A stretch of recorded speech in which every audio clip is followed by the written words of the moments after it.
Last night in Milwaukee, Brent Suter had to come on out of the bullpen in the very first inning, but he did damage at the plate with his first major league home run off Corey Kluber. They were doing the Raptor dance in the dugout. That's his nickname. He did a great job. He got the win for Milwaukee. They edged the Indians in the series opener 3-2. Rainy day here in Milwaukee, so the roof will be closed as we wrap up this brief two-game interleague series. Hi again, everyone. Matt Underwood alongside Rick Manning. The Indians are scuffling right now. They've lost a season-high 4 straight. And, you know, you talk about the pitching hasn't been good. The bullpen has been scuffling. Offensively, they do have a couple of key pieces who are swinging the bat really well. Francisco Lindor, the reigning American League Player of the Week, and Jose Ramirez, who's been doing it for the last 2.5 weeks. The dynamic duo, as we're going to call them today. Ramirez hit a solo shot last night to get him on the board to straightaway center field. He's been on fire. And then Francisco Lindor slices it down the right field line and keeps it fair. Those are the 2 runs that the Indians scored last night. That's all they could muster. But when you look at these 2 guys, Francisco Lindor, the longest hitting streak by an Indian this year, 426 average, 11 RBIs in the leadoff spot. But Ramirez now, 19 of his 38 hits have been extra base hits. He has 10 home runs. He's got the 9 doubles, and so they've been on a roll. They just got to find a way to win a ball game. Yeah, tighten it up on defense, too. Sloppy last night, number of errors. They need a well-pitched game from Carlos Carrasco if they want to get out of here with a split and head back home at the 500 mark. First pitch is less than 10 minutes away. We'll be back shortly. Alan Jensen have it from the studio when we come back. Cleveland Indians baseball is brought to you by Who But WB Mason, the official office supplier of the Cleveland Indians, and by your Northern Ohio Honda dealers. Made in Ohio, Ohio proud.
Indians and the Milwaukee Brewers wrap it up here today. The Indians trying to shake loose from a 4-game skid that has them sitting at 17-18 on the year.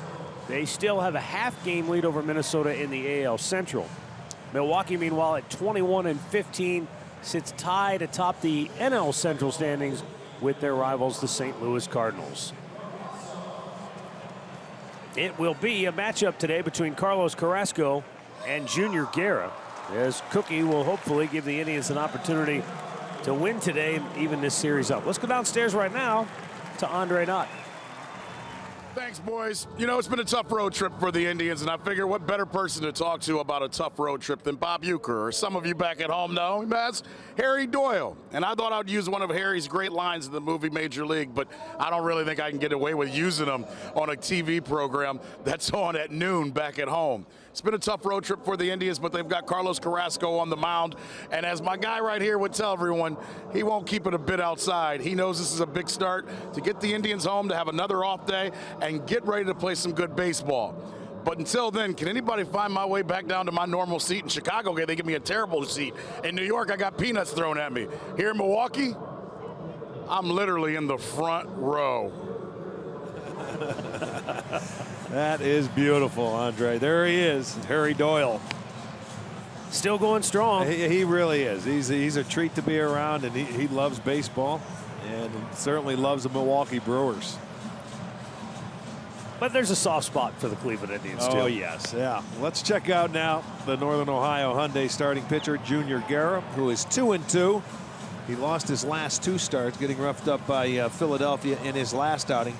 He has never faced the Indians, so this will be his first start. And, you know, this guy has the fastball, a splitter, 2 different fastballs, a splitter, and a slider. The Indians starting lineup for Terry Francona, brought to you by Progressive Insurance. Francisco Lindor, the reigning American League Player of the Week, leads it off. Jason Kipnis bats second. Jose Ramirez hitting third. Michael Brantley bats cleanup. Then Yonder Alonso, Tyler Naquin, Bradley Zimmer. There's the left-handed bats. Roberto Perez will catch and hit 8. Carlos Carrasco, the pitcher, will bat 9.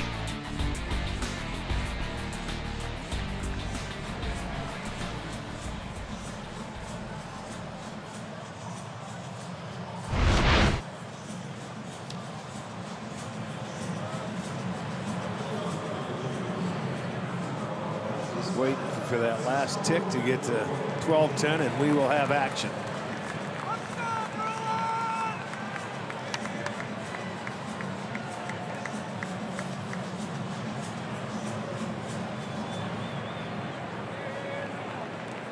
Lindor was 2 for 4 last night with a double and a home run. He takes the first pitch from Guerra, a fastball called a strike.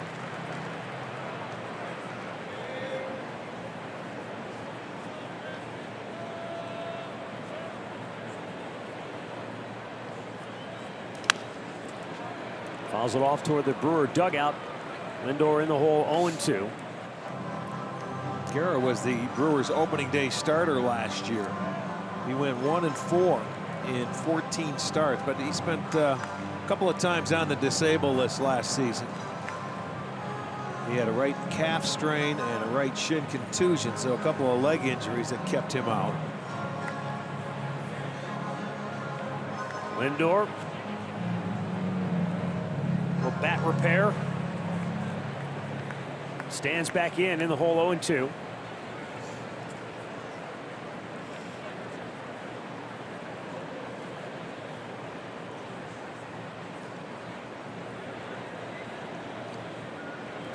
And he strikes him out to start the game. And Lindor with an extra hack at the plate, a little angry. Let's check the defense for the Brewers. They're rated 14th in the National League with 27 errors. It's Yelich, Kane, and Santana in the outfield. On the infield, Shaw is at third, Arcia is at short, Villar is at second, Aguilar gets the start at first, Pena behind the plate. Andy Fletcher has the plate. Crew chief Jeff Nelson at first. Laz Diaz at second. Manny Gonzalez over third. Jason Kipnis takes ball 1.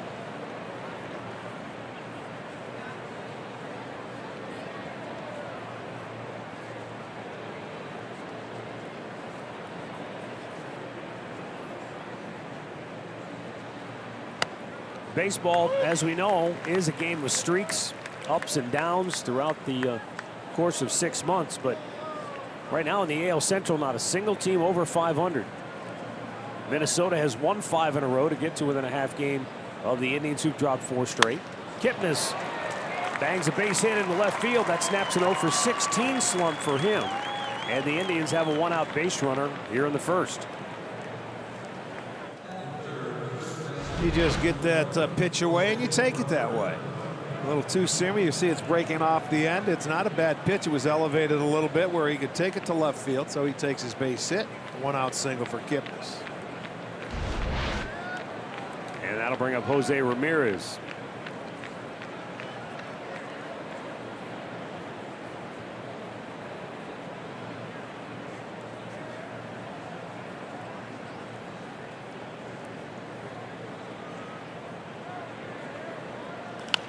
Fouled off the streaking Indians, wrong direction. Streaking Twins, right direction. Not the only division where this is happening. The New York Yankees have won 7 in a row, and an incredible, what is it, 17 out of 18 now, or 16 out of 17? They have caught Boston. Dead heat now in the AL East after that unbelievable start the Red Sox got off to.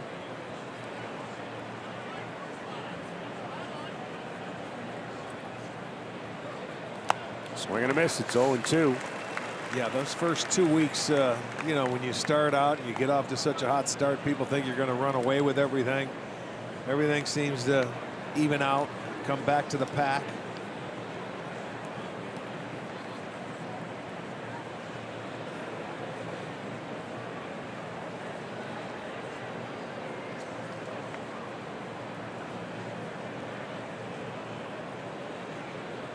Yeah, the Yankees have won 16 out of their last 17. A splitter. In the dirt, Ramirez takes it. 1-2. That's the sign when they give that wiggle. That's his change of pace, but that's a split fastball, and he really spreads the fingers out. Guerra was he was claimed off waivers from the Chicago White Sox back in October of 2015. It was the first move general manager David Stearns made when he took over the job. Here's the 1-2. Kind of reaching for it. They're going to try to turn 2. They will not. Kipnis is erased at second base.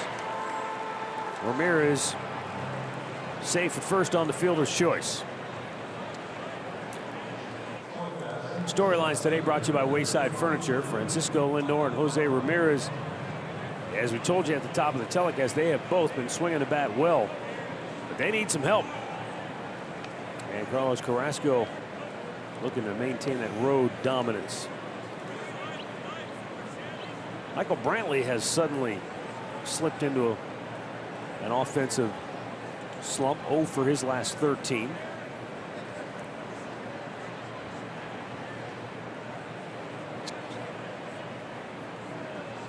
Ramirez takes off, got a great jump. Here's the throw, it's high, and Ramirez is safe with his 4th stolen base of the year. And I like that you go early in the count. If you're going to go with 2 outs, try to get that jump early. And he does. The throw is high, a little bit high from Pena, but he gets in there. Now you're in scoring position, a chance to take the lead in the first. And Michael Brantley, who has driven in 17 on the year, looking for that 2-out RBI. Brantley, 296 with runners in scoring position, 8 out of 27.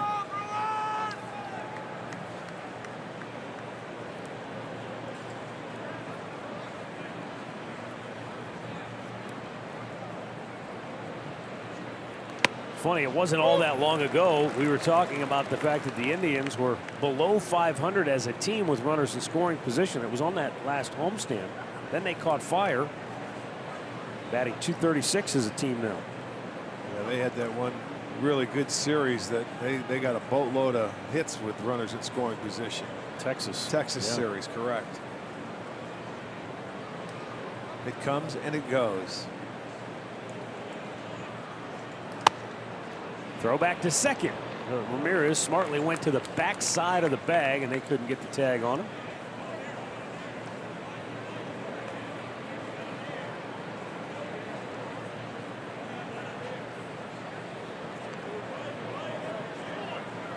Brewers have an interesting defensive alignment for Brantley. Maybe not considered a shift because Arcia is still on the shortstop side of second, but look how far over VR is and way out on the outfield grass. Yeah. That's the first I've seen a shift like this for Brantley. But now it gets a count in his favor, 3-1.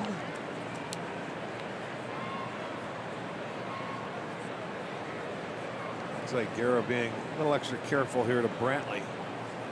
Even though first base is open, we'll see.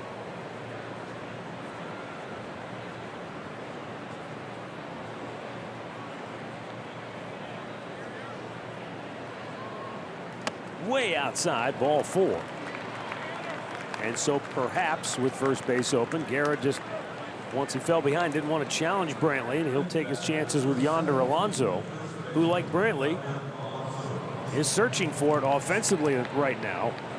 Alonso just 3 hits in his last 26 at bats. And this is the only guy that Guerra has ever faced is Yonder Alonso, and it's only you know, small sample size, 3 at bats. Yonder 1 for 3. So he chose to pitch around Brantley. Let's see if he comes right at Alonso here.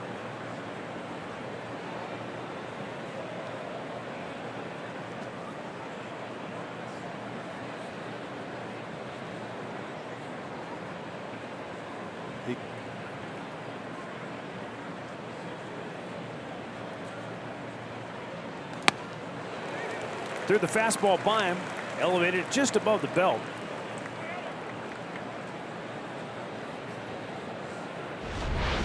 Came right at him with a fastball, so there it was. Let's go.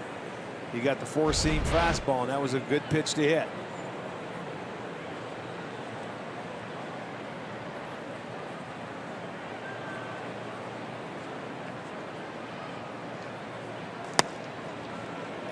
Went in with the fastball just off the plate.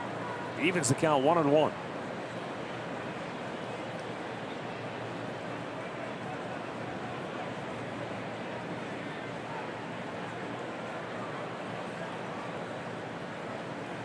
.21 RBIs for Alonso. Tied with Lindor for second on the team. One behind Jose Ramirez. Up and away. Yonder hitting .217 with runners in scoring position. The offense could use a nice little 2-out base hit to get on the board.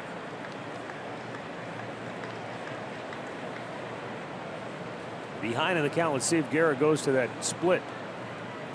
Sometimes we have seen pitchers have a lot of success pitching backwards.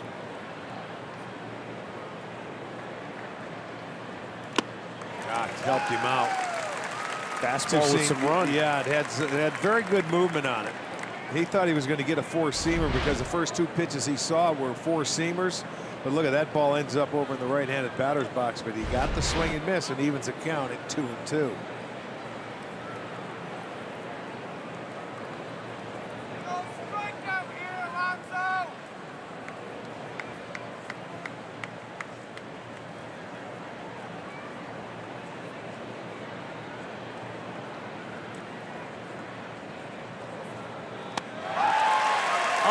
Upstairs with the heat. Couple of strikeouts for Guerra. No runs, a hit, 2 left. The Brewers are coming to bat.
He was roughed up in his last start against Toronto. He had a no decision. That was the first game of that doubleheader. He went 5 1/3, gave up 9 hits and 6 runs, walked 3 and struck out 7. Never faced the Brewers before, so it's his first start. The Milwaukee Brewers starting lineup for manager Craig Counsell looks like this: Lorenzo Cain, Christian Yelich, and Jesus Aguilar, former Indian. Then it's Travis Shaw, Domingo Santana, Jonathan VR, Manny Pena, Orlando Arcia, and the pitcher Junior Guerra batting ninth.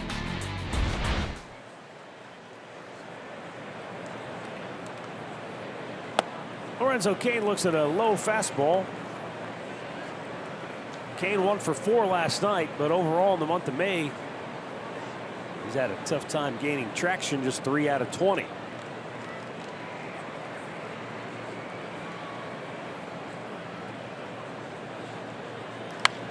Out of play to the right.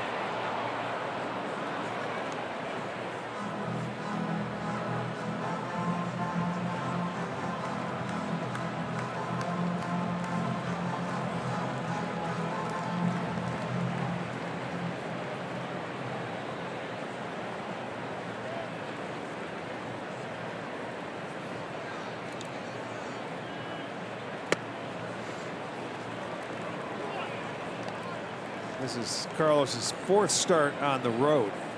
Again, he is 2-0, and he's pitched brilliantly to a 2.7 ERA in his career, 39 and 22 in the Grays. Yes, he went did. too far. It's 2-2.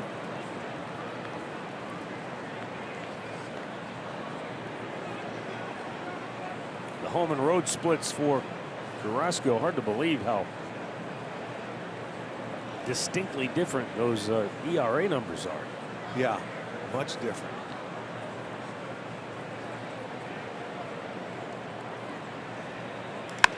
Rounded up the middle and through. Lorenzo Cain with a leadoff single for Milwaukee. Let's take a look at the Indians defense, brought to you by Jeep. It'll be Brantley, Zimmer, and Naquin in the outfield. The left-handed lineup out there: Ramirez, Lindor, Kipnis, Alonso on the infield. Roberto Perez gets the start today behind the plate. Day game following the night game to catch Carlos Carrasco.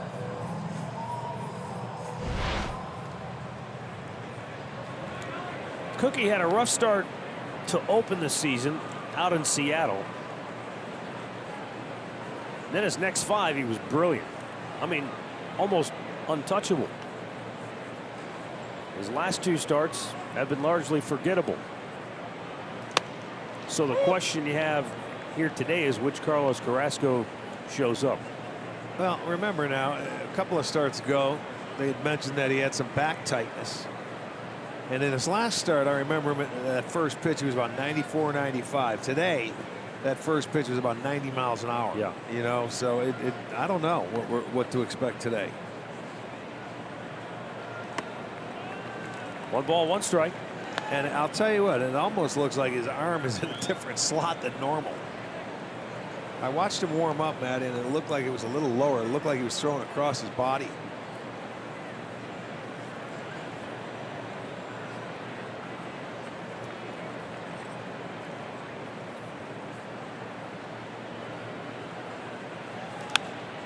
Fouled out of play. Christian Yelich 3 for 4 last night. Off to a good start. He did miss 8 games in April with a right oblique strain. If this guy can stay healthy, he's going to be fine. His problem, you know, you miss a couple of times a year, but he's that everyday player. But he's a good player when healthy. There's no doubt.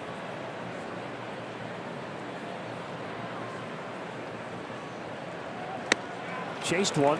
Yes, he did. And Carrasco strikes him out, 1 away. Good changeup for the strikeout. Watch this pitch going out of the zone. That's the changeup, and he was able to get Yelich to chase it. Jesus Aguilar, 14th start of the year at first base. In the games in which he has started, he's batted .370. But with injuries, Craig Counsell's had to jockey some things around, which is why Ryan Braun's played some first base. Marcus Thames on the disabled list. Aguilar, one of those guys that the Indians have waited and waited and waited on. He just never really blossomed. Good pitch. Change of scenery, new opportunity here in Milwaukee. To this point, has made the most of it. Yeah, he does a nice job pinch hitting for him because, you know, in the National League, they pinch hit a lot more with the pitchers batting. Gets his occasional start, but still has never had a chance to play every day.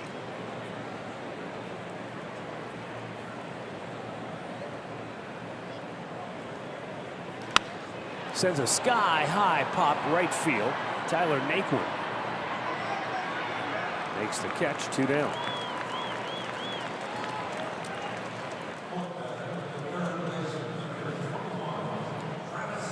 That'll bring up Travis Shaw. He struck for a first inning 2-run homer last night off Corey Kluber. And the Brewers never trailed. That has been a theme this year for Indians pitching, 2-out homers. You know, and it's not a good one.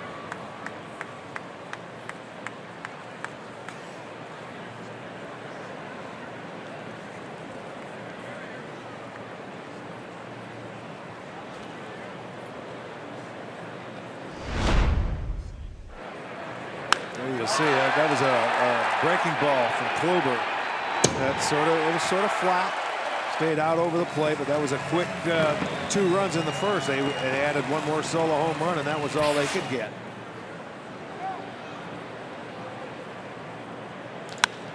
To center, Bradley Zimmer makes the catch, and we are scoreless after 1 inning of play in Milwaukee.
Very comfortable 70 inside. Yes, it is. Miller Park.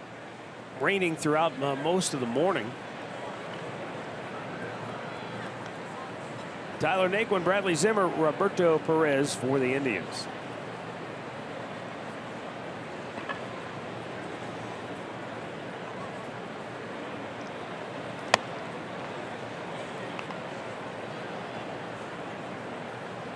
I remember we came here back in 2000, which was the last season for Old County Stadium.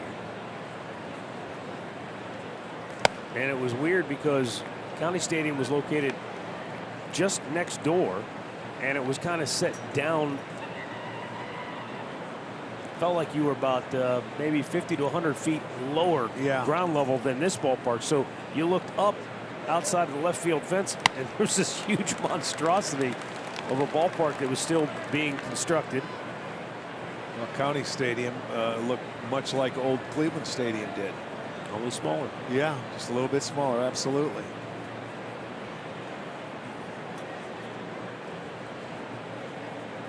Two one. Threw it by him. Tell you, Naquin's been swinging the bat well. 6-game hitting streak coming in. 7 for 18 during that tear. Bumped that batting average up over 300. He's been a tough out. I mean, he's battled him with 2 strikes, fouled off some pitches. He's been swinging it very well.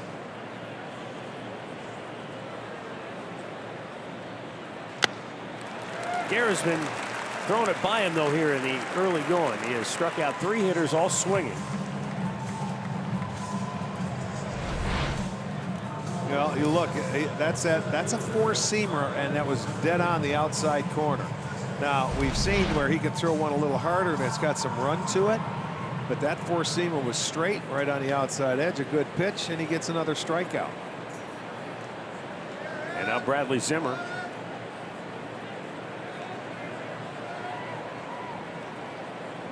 Back in the lineup.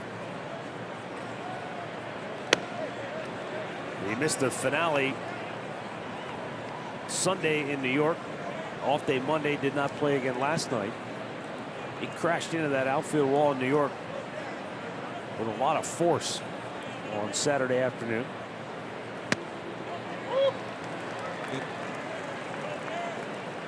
And that precipitated the call-up of Greg Allen, not only to give them a little extra help, allow Zimmer to have an extra day, but also Tito felt like coming into this interleague 2-game series, he wanted an extra set of wheels on the bench, whether it be for pinch running, for double switching, pinch hitting, whatever. National League style.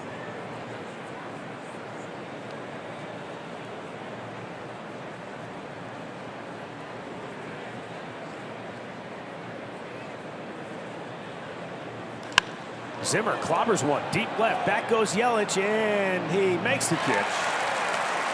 2 down. Good swing by Zimmer. Stat of the game brought to you by Buick. Indians winning percentage, and Milwaukee against teams over and under the 500 mark. Milwaukee has just killed teams under 500. They sure have. They sure have. They've taken advantage of it. They haven't played well. The Cubs really put a hurt into their early season woes. Roberto Perez taking a called strike.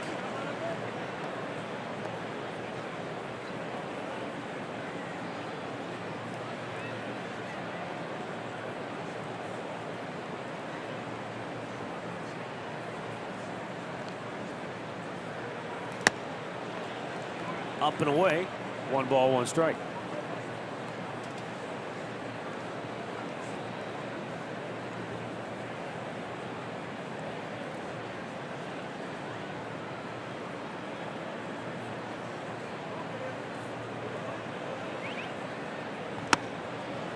Fastball in, off the dish.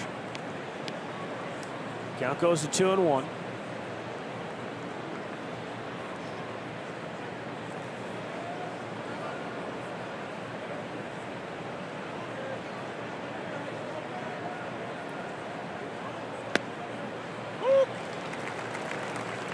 Guerra has really effectively moved the ball in and out here in the early going. He is really going to both sides of the plate. Now, Roberto thought that last pitch was off the dish, but he's not just living on either side,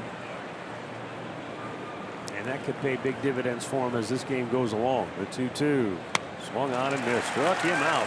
4 Ks already for Guerra through the first 2 scoreless frames.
free. You'll get a cycling jersey. All the money goes to cancer research at Cleveland Clinic.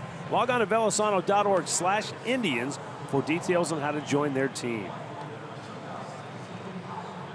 Bottom of the second, Domingo Santana, Jonathan VR, and Manny Pena will bat for the Brew Crew. Carlos Carrasco gave up a leadoff single in the first and then set him down 1-2-3. Domingo Santana, interesting in that 1 month into the season or so, handful of games, his home road splits are pretty drastic. He's batted just .208 so far this year at home. Well, and you would think this would be a good park to hit in. It is. He'll turn it around because this is a good park. He was one of those guys that put up big numbers last year as far as home runs go. This was a Brewers team that, you know, they surprised everybody. They weren't supposed to do much. They had a lot of young players. They led the league in home runs, and they stole a boatload of bases. And under Craig Counsell, they struck out a lot, more than anybody. They shattered the record, but out of plate on the right. The thing is, were these guys going to come back and, you know, have better years than what they did? And like a lot of young players, we have to wait and see. And so far, they're off to a slow start, but their pitching has improved this year. They're second in the National League as far as ERA goes, hence their 21-15 record, even though their offense is down. They're 14th in the league in runs scored.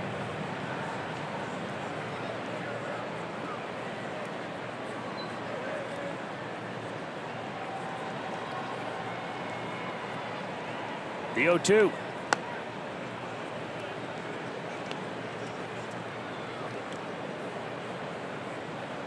Last night, Santana was over 2. He walked twice, though.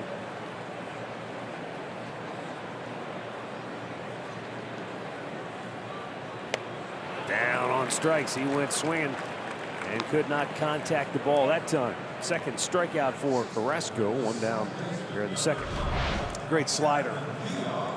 That one you're not going to lay off. But see, it was right at the knees all the way. I love the location. It was down in the zone. It had enough break and finished off the plate. Pretty much a perfect pitch.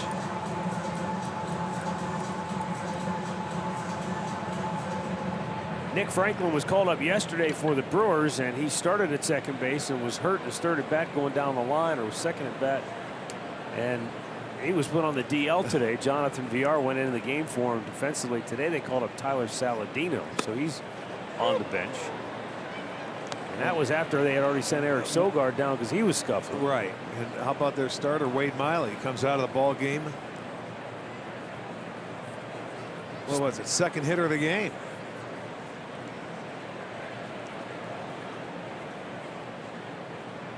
Excuse me. Maybe the fourth hitter. Yeah, fourth hitter. He came out the fourth hitter, right?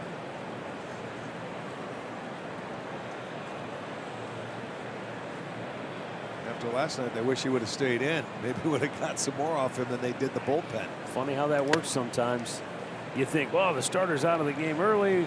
This is going to be great. And next thing you know, you lose 3-2. Yeah, four pitchers later coming out of that bullpen.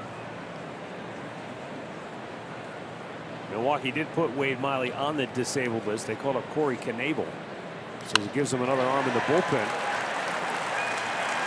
Jonathan VR with a line drive single to center, and the Brewers have a one-out base runner.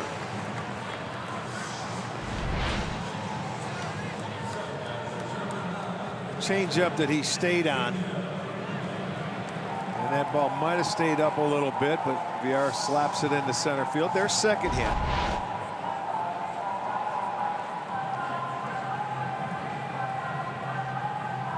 Manny Pena 0 for 4 last night, making his 20th start behind the plate today.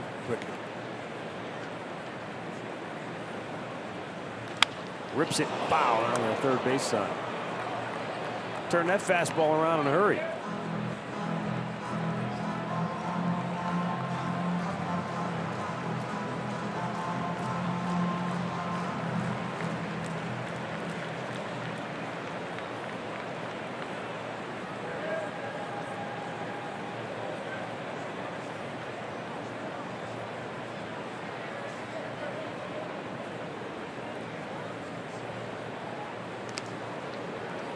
He was itching to go. Yes, he was. You saw his legs were moving.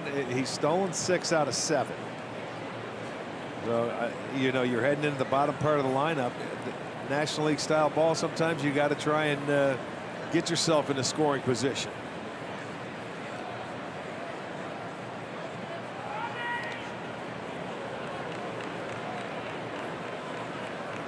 Yeah, he lets you come set. He tries to keep inching off, and as a starter or as a pitcher, you have to make him stop.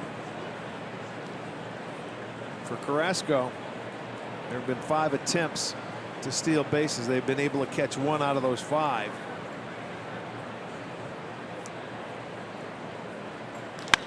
Double play ball. Lindor to Kipnis. On to Alonso. The inning is over. 2 complete in Milwaukee. No score.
With MLB.tv, your subscription includes MLB At Bat Premium, allowing you to watch live baseball on your favorite supported devices. Blackout and other restrictions apply.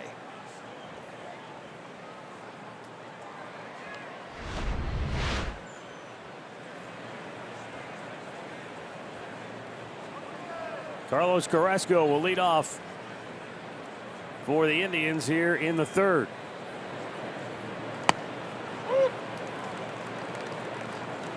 Carrasco 1 for 12 in his career at the plate.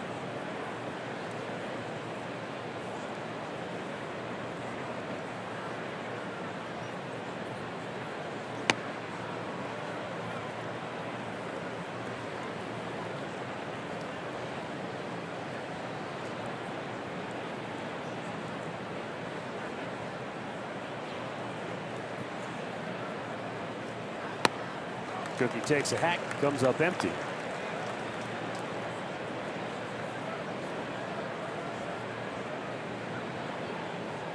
Junior Guerra is a really interesting story in perseverance. As he strikes out Carrasco for the first out here in the 3rd. He began his career with the Atlanta Braves as an outfielder and also as a catcher. And then they converted him to a pitcher. And he bounced around a little bit, ended up with the New York Mets. But then he made a mistake which cost him dearly. He was suspended for failing a drug test for performance-enhancing drugs. And maybe because he wasn't a highly touted prospect, hadn't done anything yet. Once his suspension was over, the Mets released him. and he didn't sniff Major League Baseball for a long time. He was out all of '09 because of the suspension. Didn't pitch in 2010 because nobody wanted him. And he said, there were times where I wondered, you know, where do I go from here? What do I do? But his wife kept telling him, hey, you made a mistake. You paid. Now get back to doing what you love doing. So he went to the Independent League. He pitched for the Wichita Wingnuts in the Independent Association. Then he went to the Mexican League and pitched a full season in 2012 in the Mexican League. Back to the Independent Association. In 2014, he pitched in Italy. Boy, oh boy. You ever heard of the Italian Professional Baseball League? Yeah, Rick Waite used to manage over there. But not exactly the next step to the majors. Yes, I couldn't tell you the name of a team over there, but you're somebody right. saw him in the White Sox organization, and they said, you know what? Let's give this kid a chance. That's perseverance is unbelievable. Swing, and Lindor got a piece of it. And in 2015, after the White Sox took a flyer on him, he started in Double-A, worked his way up to Triple-A, pitched 3 games in the big leagues that year. In the very next season, the Milwaukee Brewers claimed him off waivers. Next thing you know, he's starting on opening day. Yeah. It's crazy. The 1-2. I mean, from a spot where he was wondering, will I ever get an opportunity, to pitching on opening day.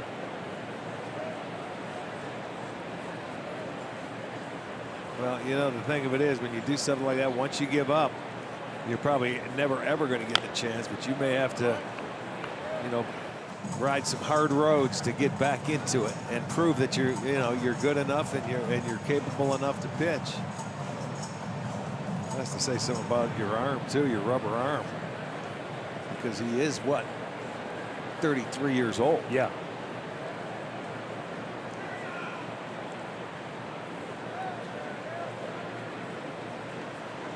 Swung on and missed. He's just carving right now. That's 6 strikeouts already. 6 strikeouts out of the first 10 hitters.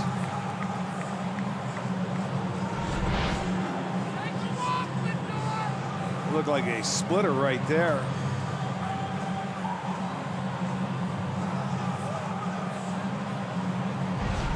They were looking at it like they thought it hit the ground, but I think it went right into Pena's glove, to be honest with you.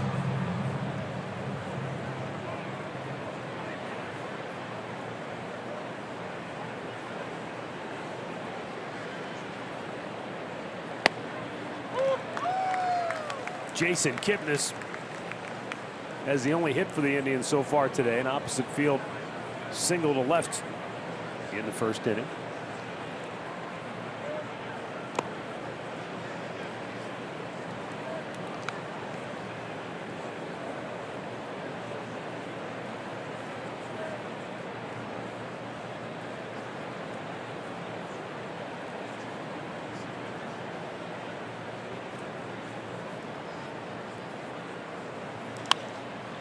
And he pops this one up on the infield.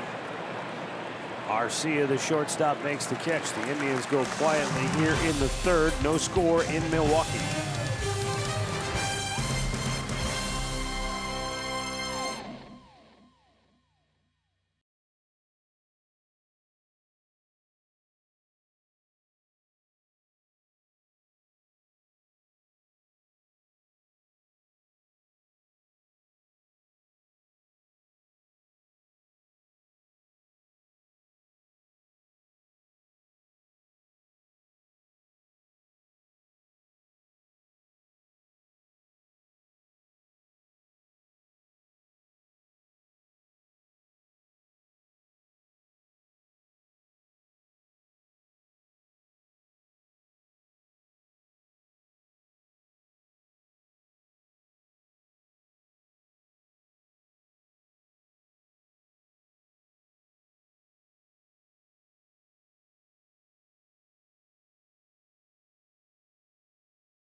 Stay tuned later in the game for our Miller Lite Hold True moment. Indians return home, off day tomorrow. Weekend series with Kansas City. It's a brief homestand, just Friday, Saturday, and Sunday, and then the Tribe is right back out on the road again. For Milwaukee in the third, Orlando Arcia, Junior Guerra, the pitcher, and then Lorenzo Cain. Arcia just 1 for his last 12 at the plate.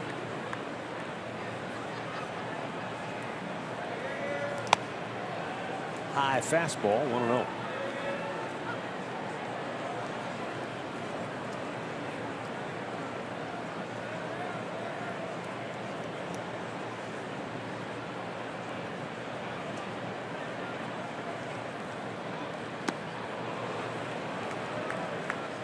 That slider has been particularly devastating here in the early going.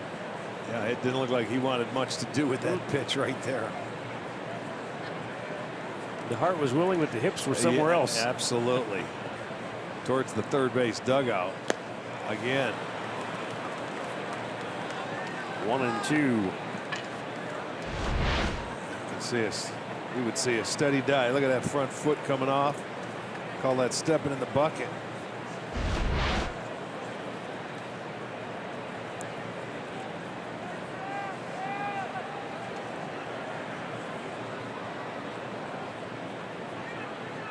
Swung on and missed. Yeah. He said, well, why not if he's going to keep swinging like that? I'd throw him that pitch all day long. Third strikeout for Carrasco. Until he proves he's either not going to swing at it or he makes an adjustment to try and hit it the other way. He couldn't reach that with an ironing board.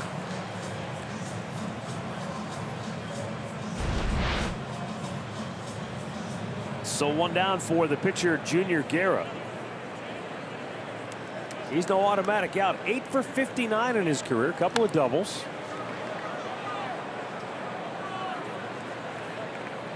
This year, 0 for 8.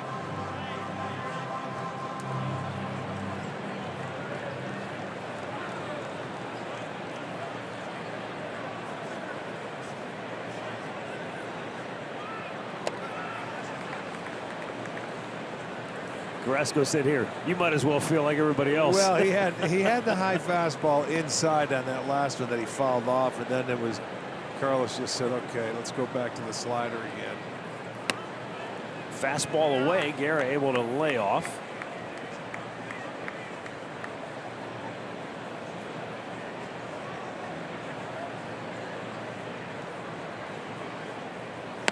Swung on and missed. He threw him the slider and struck him out. It's 4 Ks for Carrasco.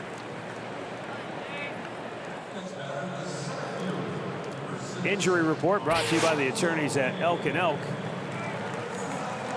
For the Indians, there's a look at the guys on the DL.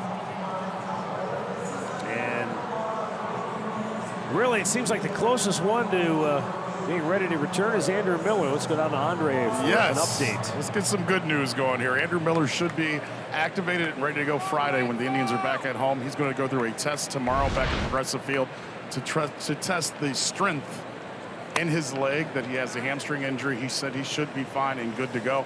That means he will come up, and most likely Allen will go down, and the bullpen will be back to its normal number, and you'll have Andrew Miller Allen, back. yeah. Didn't want anybody to have a panic attack there. Thank you for doing that. I appreciate it. I can see Twitter blowing up instantly as that were to happen. But that's the good news for the Indians and for this bullpen. 1 ball, 1 strike, 2 down. Lorenzo Cain singled in the first.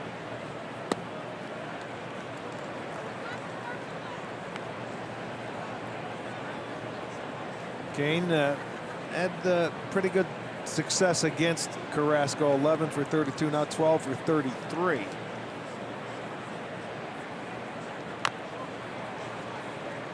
Yeah, you look at his career numbers against Carrasco, and it's almost like, you know, a third of his at-bats he got hits, a third of his at-bats he struck out, and the other third he put it in play but made it out. Right. A little bit of everything.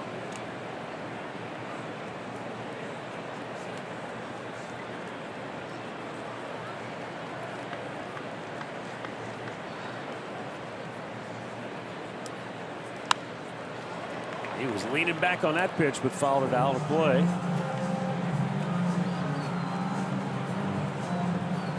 You probably won't see another hitter more demonstratively just lean on that back leg. Sort of like, you're right, it has that uppercut.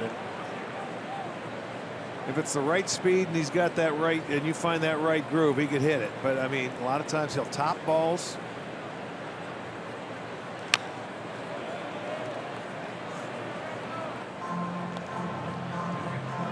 Never was much of a home run hitter with that kind of swing, but he's a guy that can run. He finds gaps. The key for him is getting on base, and he can make things happen because he's a good base stealer.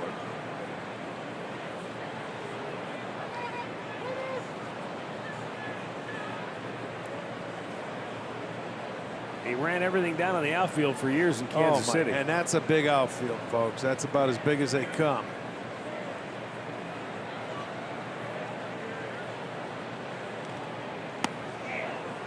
Just missed off the outside edge. It's a good take if you're Kane.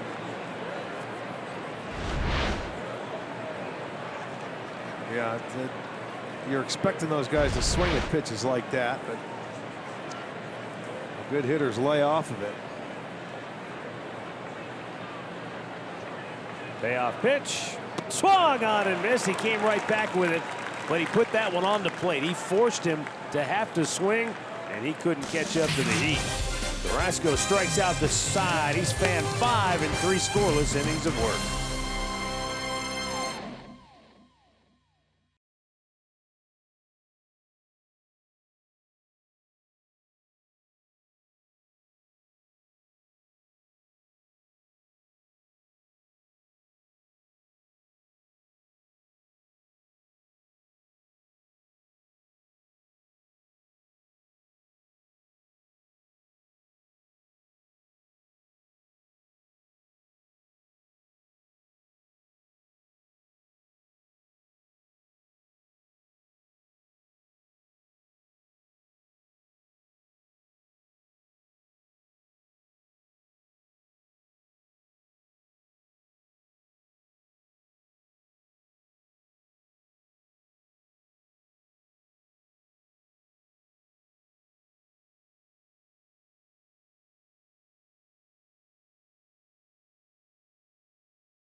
Park in Milwaukee. Through the first 3 innings, 21 batters have come to the plate. Cleveland has put 4 balls into play. Milwaukee has put 5 into play. There have been 11 strikeouts among the 21 batters that have come to the dish.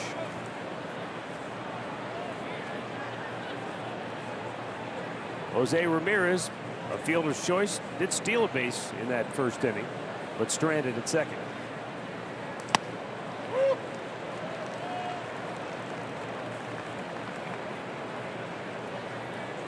Last 10 games, he has driven in 10 and scored 11.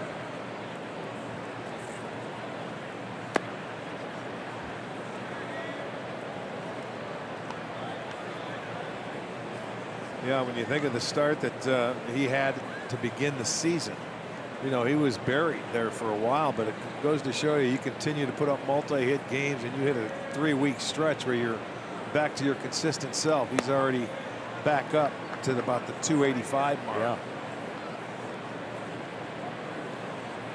Last 10 games he's batted 381. So you just you just plod along. like that. There's a base hit in the gap. Santana can't cut it. And Ramirez will have himself a leadoff double. And that's number 10 for Ramirez. One behind Lindor for the team lead in that category. Yeah, he just gets on top of a fastball, and that's one guy that can turn the fastball around in this lineup is Jose. Gets all the way to the wall. So now you have a leadoff double. Just the second hit for the Tribe. Michael Brantley drew a walk in the first.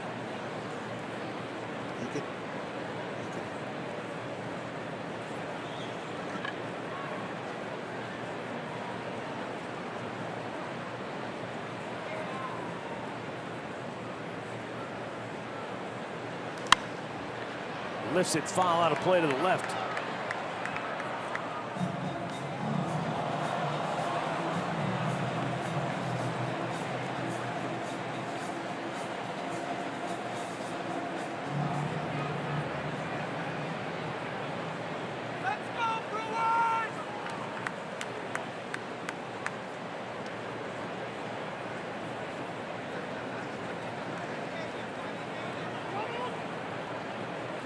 Interesting. Remember the first time up with Brantley, VR, the second baseman, was way out in the shallow right field. This time, a little more traditional setup on the infield. Arcia shading him up the middle. Maybe because there were 2 outs, he was swung around with nobody out. They don't want to. Well, yeah, you can't go out there. You've got that man on second base. And you never know. Line drive you might be able to catch if you're playing out. He'd get to third base.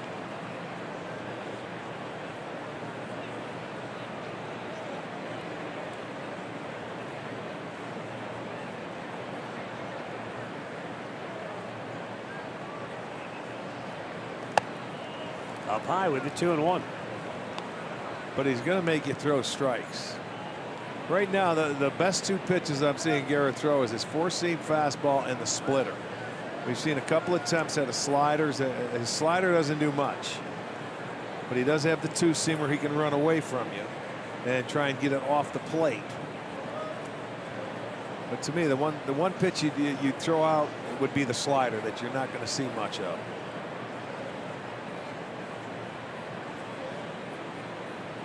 Two-1, right back up the middle into center field. Ramirez will score the game's first run. Michael Brantley, with his 18th run batted in of the year, gives the Indians a 1-0 lead.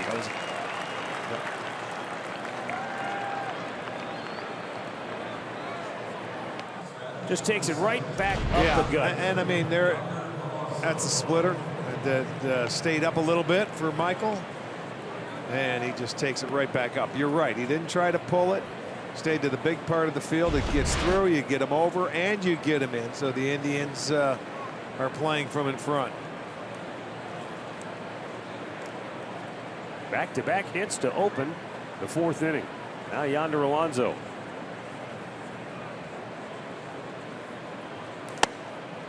Fastball up and away, ball 1.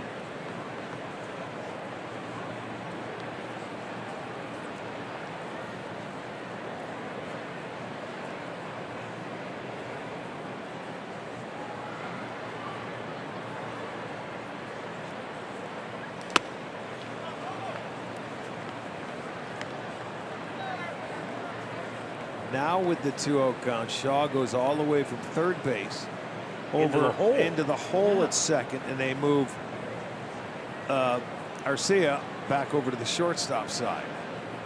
Count in your favor. They're figuring pull. Outfield straight up deep.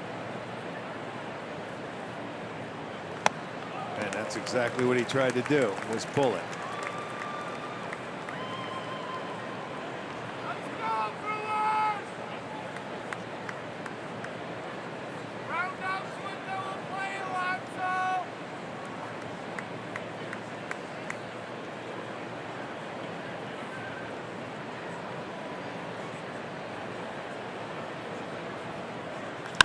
Alonso goes the other way, drives it deep left. Yelich on the run, can't get there, fair ball. All the way to third goes Brantley. Into second with a double is Yonder Alonso, and now the Indians are set up to have themselves a big inning. Isn't it amazing what you could do if you try to go the other way and they're playing you all on the infield that way and he just sliced it? It's an easy double. And we told you the outfield was straight away. They weren't going to shift him any which way, but he let that ball track deeper into the zone instead of trying to pull it like he did the 2-0 pitch. There's a swing he stays on. Stays fair, gets a double, second and third. So 3 consecutive hits here by the Indians, and they're in pretty good shape in this inning. Well, maybe after a 3 for 27 spell at the plate, Alonso made a mental adjustment, say, hey, just stay back, stay on one instead of pulling off. More hitters should try that. I mean, you get so many swings and misses, and you see that defense playing over there, and a lot of hitters believe that, you know, if you try to change your game plan, that you're fitting right into their hand. But you don't have to hit the ball hard that way when no one's playing you over there. You can hit changeups and get base hits. The times you hit the ball hard, you're hitting it right into the strength of the defense. Tyler Naquin with second and third, nobody out. Struck out his first time up. And here's where you want to put the ball in play, and if you can, pull it to the right side where you can get a run home and the runner over.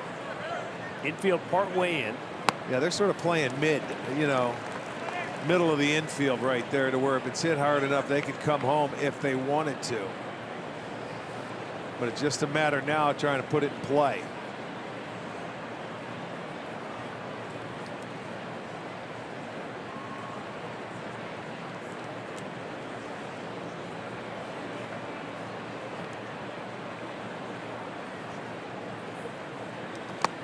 Good block by Pena.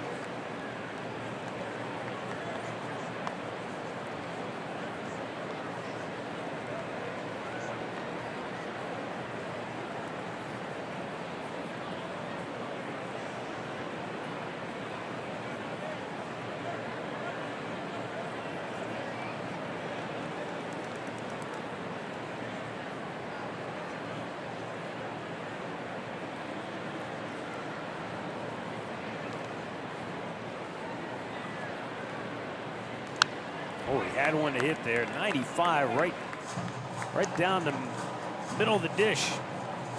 1-2 the count.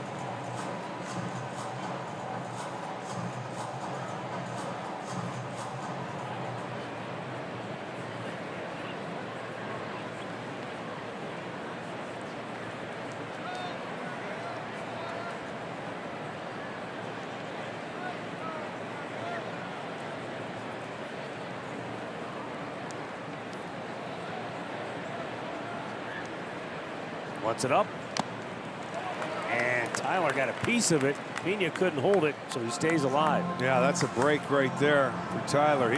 That's what they wanted to do, elevate it. Looked like he was holding his wrist for something. I don't know if the bat got him on the backswing, but you can see it bounced out of that glove, and that would have been a big first out right there had he been able to hold on to it. But they elevated it, got the swing that they wanted. But he stays alive because it popped out of the glove.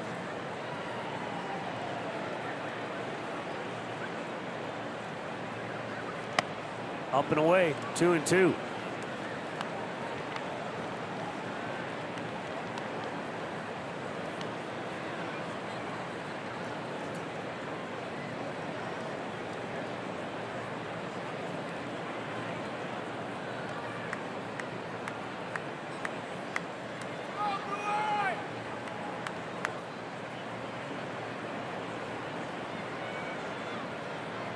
All right, 2-2.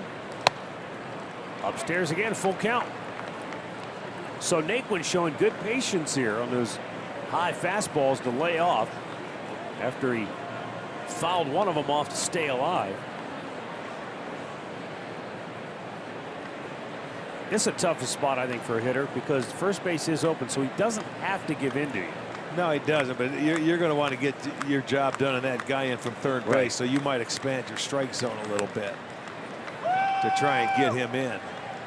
Breaking ball, Naquin pounds it, deep right field. Goodbye! Over the bullpen, a 3-run home run for Tyler Naquin, and it's a 4-run fourth for the Indians. And he did him a favor. You slow it down, and you can see it speeds up his bat, and he kept his hands back enough. And I mean, that was a fluid, smooth swing. And that's a 3-pointer for Tyler. His second home run. Listen to this. Our Herite sounds of the game, and he hit it to the Indians fans out there sitting above the bullpen. Top hand comes off the bat, and he just got through that ball in a hurry.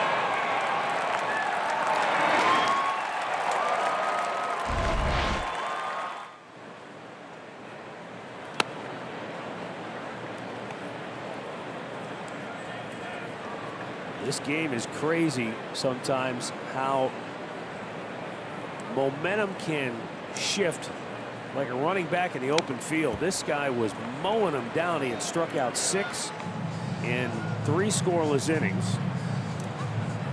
And it started with a Jose Ramirez double, and then a base hit, another double, and a 3-run jacket. Just like that, it's 4-0. He had Naquin struck out. If the ball stays in the glove, it pops out. He ends up getting a home run.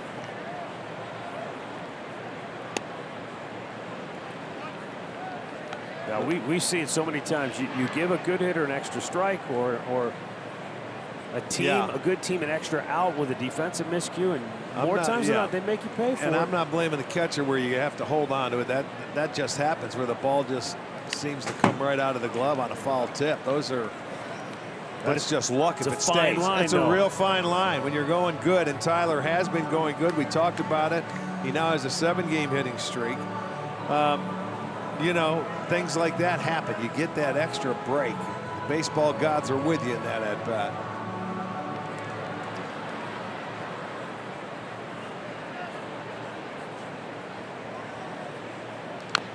Zimmer pulls it foul. But boy, it happened in a hurry. 3 extra base hits out of the first 4 batters and 4 straight hits.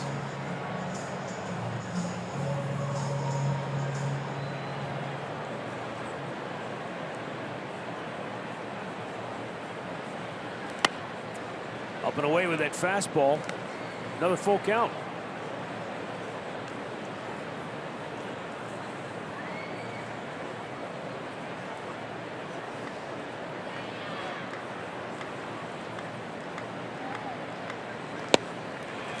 And he strikes him out.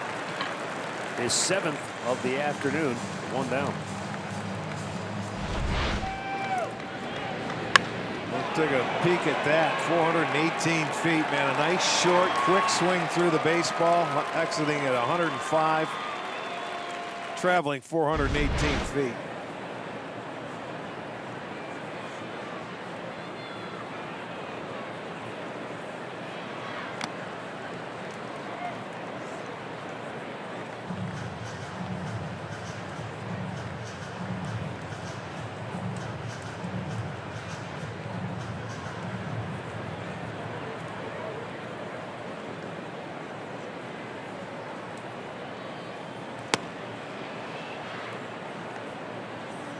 Roberto Perez struck out in the 2nd inning. 17th strikeout in his last 25 at bats.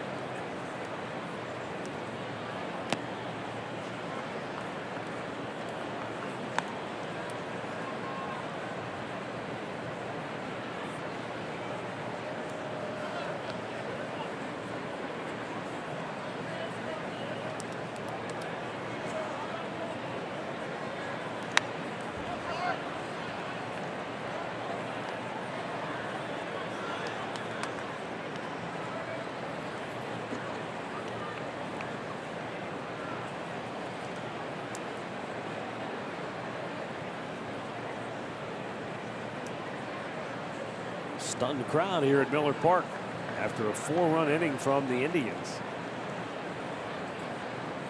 Well, double, single, double, 3-run dinger. Yeah, well, that's what you said. He cruised through the first 3 innings with 6 punch-outs. And that's low. Another full count. That's the 3rd one of the inning. Yeah, he's throwing a lot of pitches now this time through. He's working hard to get through it. The 2nd time through the lineup, some of the hitters have made an adjustment against him. And Roberto with a line line drive to Yelich in left, 2 down.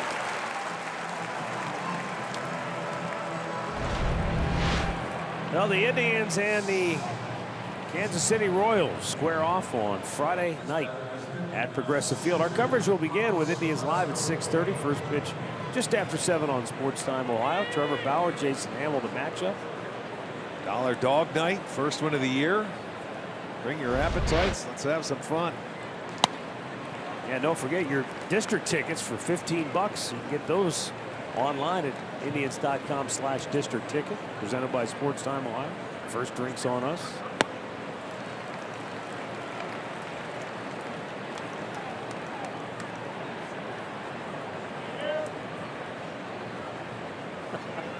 Here's the 0-2 to Carrasco, a little down out of the zone.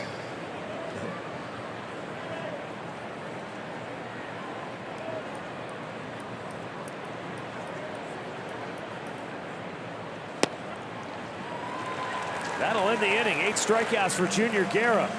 But a 4-batter stretch here in the 4th. And the Indians hurt him. Double, single, double dinger. 4-0 Cleveland.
To the bottom of the 4th inning, and we'll take a look at our great clip of the game from last night. This was a 15 pitch at bat for Manny Pena. How many foul balls? 11? 11 foul balls. That was the one breaking ball that we saw up until this point. And watch, he powers fastball after fastball, and on pitch 15 they'll finally throw the breaking ball. And watch the emotion. Yes. He had to work hard, man. What an at-bat. 15 pitches for one hitter. That's some stick-to-itiveness there. He kept throwing strikes, though. He had a 2-2 count. He wasn't going to go 3-2. There was also an error during that at-bat on Encarnacion. Yes. Should have been out of the inning prior to that, but it was a long one. Christian Yelich will lead off the home half of the 4th for Milwaukee.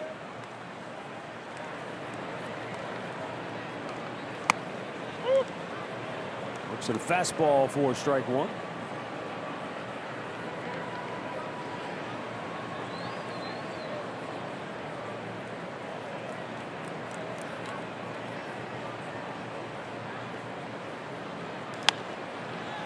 Fights it off the other way, but out of play.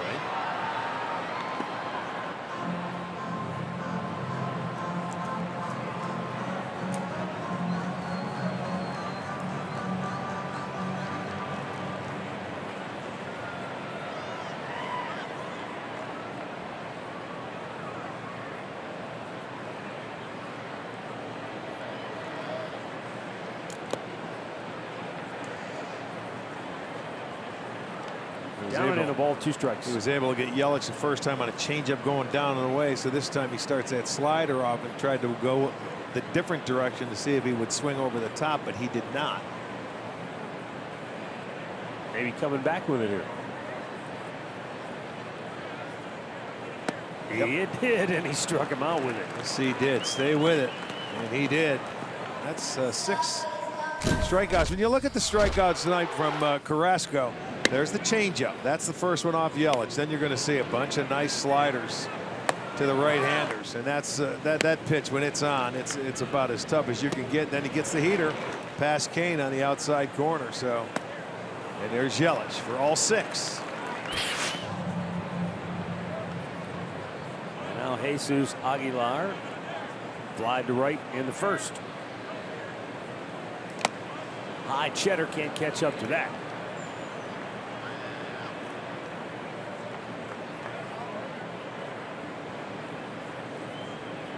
Nine of 12 first pitch strikes for Carrasco.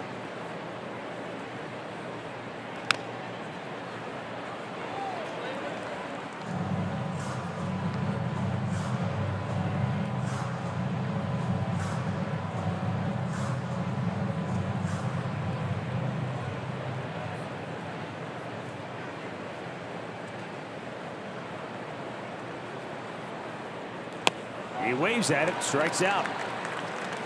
7 for Cookie. That's 5 in a row now. Just check out where he's sitting, where it starts, and just the movement on that pitch. That's, man, those are knees. That's unhittable.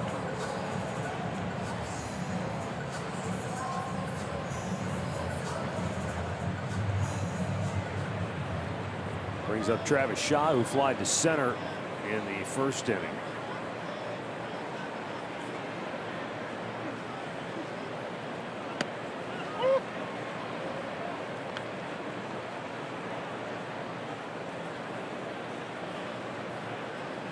Carrasco, 34 of the 46. if he stays at this rate, he's got a chance to go deep into the game. Well, you know, that's the normal Carrasco when you see him. He's a lot like Kluber. Throws a lot of first pitch strikes. He gets out on 3 pitches or less, and when he does get his strikeouts, a lot of times they're on maybe 4 pitches, sometimes 5.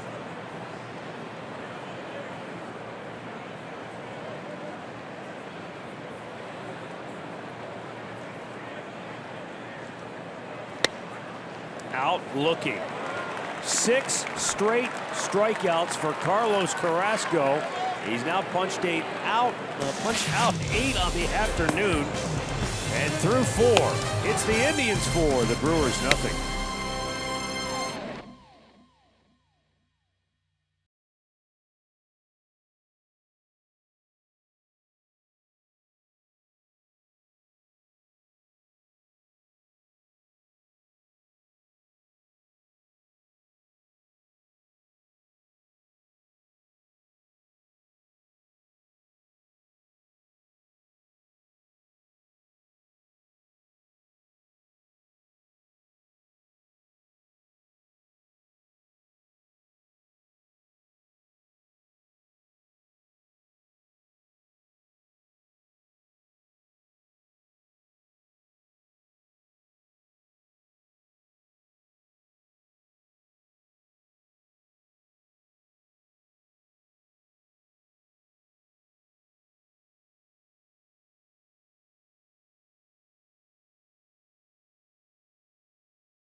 Perfect getaway vehicle. Visit KiaDealers.com to learn more. By Levin Furniture. For the best deals on furniture and mattresses, shop Levin's. And by your Chevy Network dealers. Visit clickchevy.com. Chevrolet, find new roads. Pretzels are missing their salt. No, Murph's got a whole bag of salt to put on his pretzels there. That was for him, by the way. He's missed lunch. Francisco Lindor, leading off the 5th for the Indians, has struck out twice today.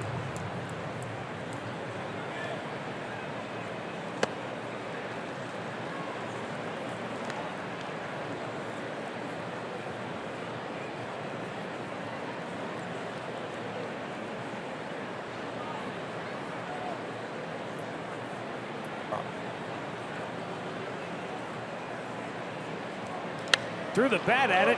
That's going to fall for a base hit. And that will extend Lindor's hitting streak to 11 games. He's going to try to hustle into second base. And he's out.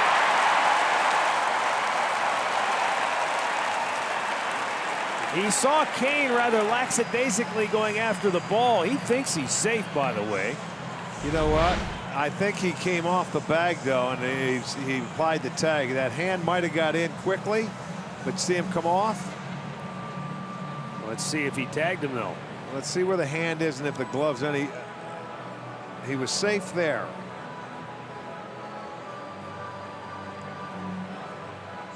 I think they are going to go take a look at it then. He missed him. I think he's safe. No? I don't think so. Yes. No. What are they doing? Okay, they are not going to take a look at it.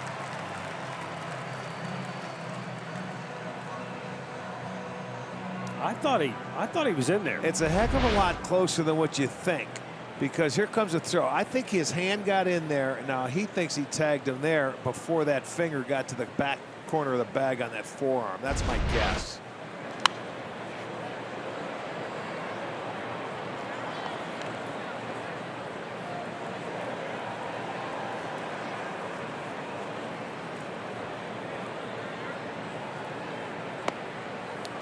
Down low, swung over the top.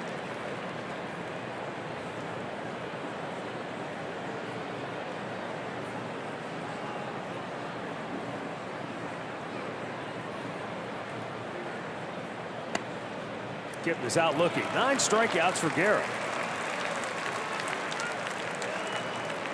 And now 2 down on the inning.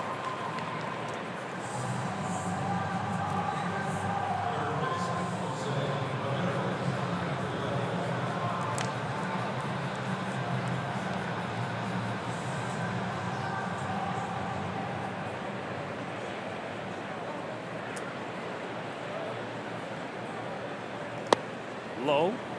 Ball 1. Back to the man that started it last inning with the leadoff double. 4 consecutive hits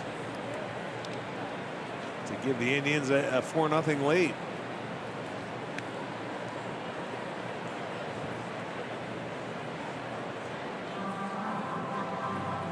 Jose Ramirez sparked it with that double in the 4th. Can he do something with 2 outs now here in the 5th? They've got the exotic shift on for Ramirez now. 2-0 count. They figure he's looking to do nothing but pull here. Up and away 3-0. This time you see Shaw, the third baseman, is where the second baseman normally would be instead of in the hole. So they've got a couple of different ways they pull that shift. I'd be curious to, ask why one time he goes over into the hole, the other time he's up towards the middle. Now he'll go back to a traditional alignment with Brantley coming to the plate, even though they've had that wild shift on for Brantley earlier in the game.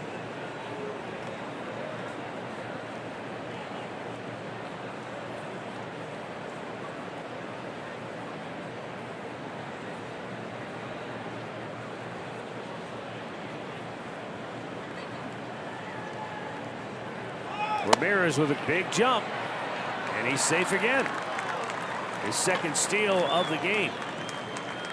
both times he has bolted on the first pitch. Yeah, they must have something on his move, because both times Jose has really had a tremendous jump, and both times the catcher, the throw was high. You know, knowing that he had a good jump, trying to rush your throw. So that gives him 5 on the year.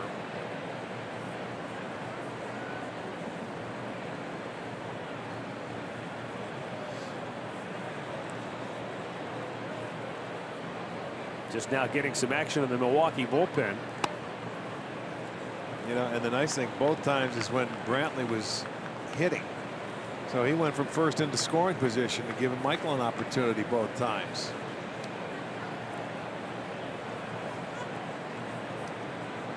Yeah, he's been in scoring position all 3 times for Brantley now in the game. Michael drove him home with a single last time up.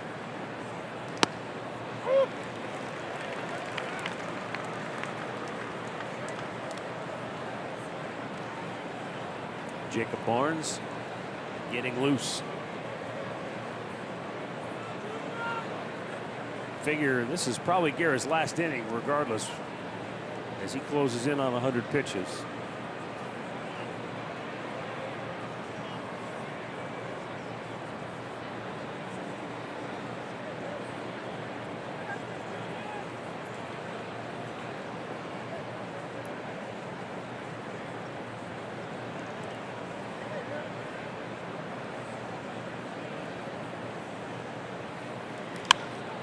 Michael lifts it to left field. Racing in, Yelich slides and makes the backhanded catch.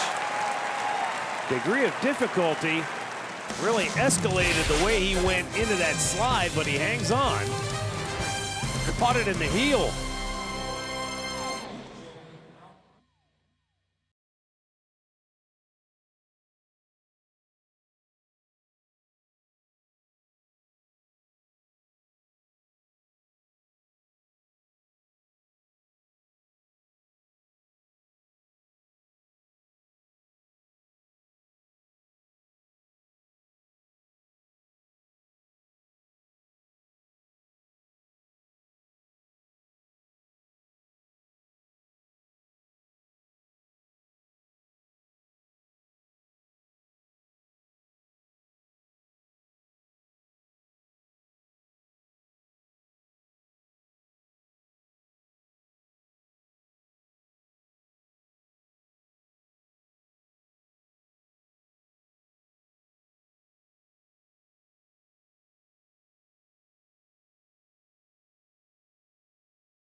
In Milwaukee, Carlos Carrasco has struck out the last 6 hitters in a row.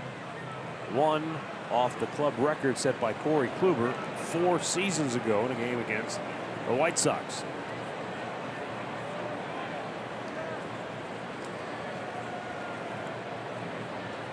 Well, he continues to throw that slider where he's been throwing it.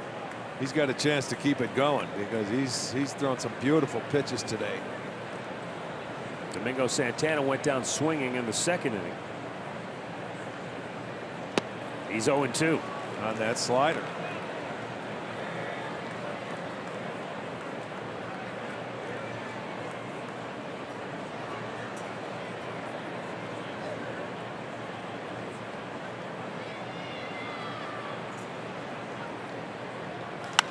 Right back up the gut. Kipnis is there and throws him out.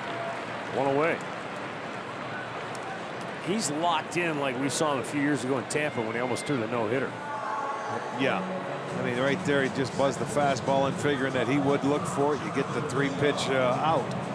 You know, it's not a strikeout, but it's still an out, and that's what you like to see. 3 pitches or less. Very efficient today for Carlos Carrasco. He's allowed just 2 hits.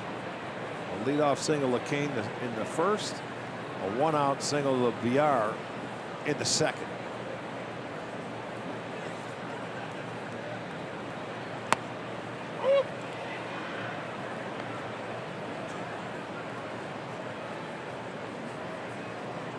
Villar's last home run. He has 1 on the season. That home run was hit on April 14th at New York off Matt Harvey of the Mets. Now Matt with Harvey, the Reds. now of the Cincinnati Reds.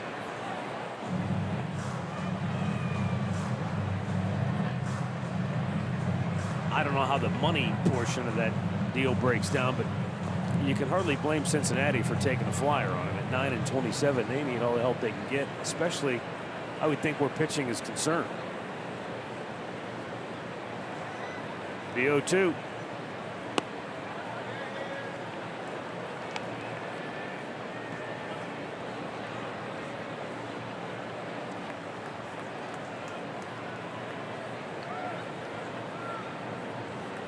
Cincinnati, the only team in the National League with an earned run average over 5. Dead last. So Yeah, they need a lot of help, and you know they play in a very small ballpark. There's the efficiency of Carlos this afternoon.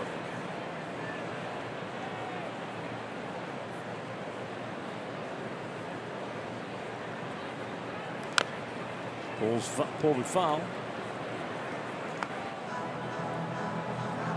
Milwaukee's had 2 base runners. Lorenzo Cain led off the game with a single. But then Carrasco quickly retired the next 3. And then a 1-out single by Villar in the second. But he was quickly erased on the double play ball that Manny Pena hit.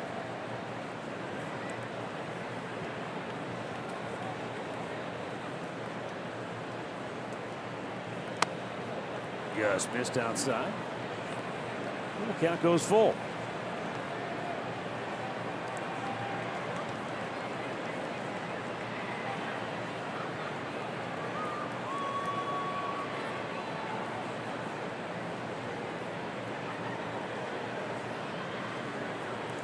Threw it by him.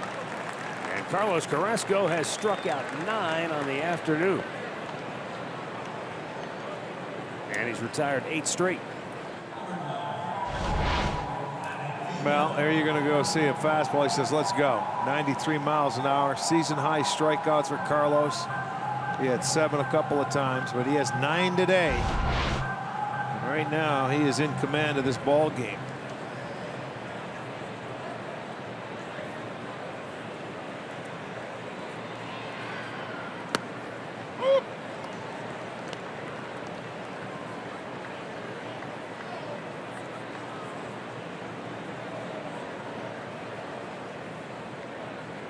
Carlos 13 of 16 first pitch strikes.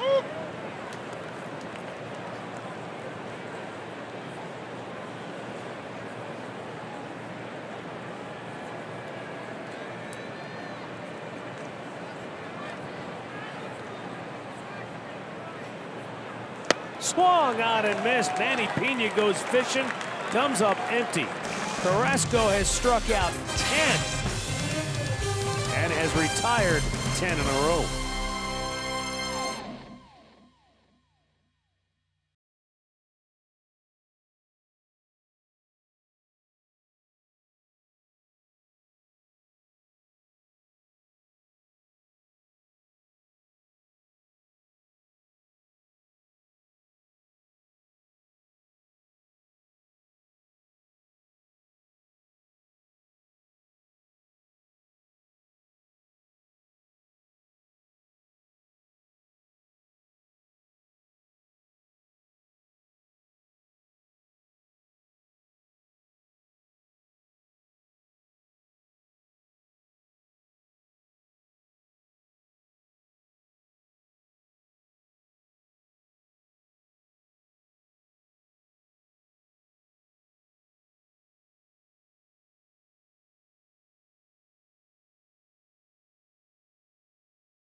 Because no matter where you serve or when you serve, we stand ready to serve all military families.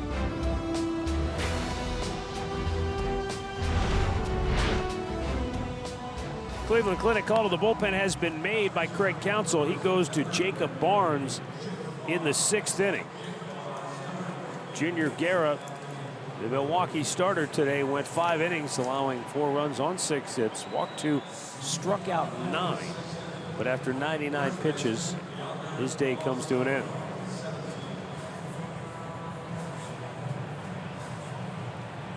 Barnes for the 16th time this year, 0-1, 2.12 ERA, 8 walks, 18 strikeouts. Coming on to face Alonso, Naquin, and Zimmer.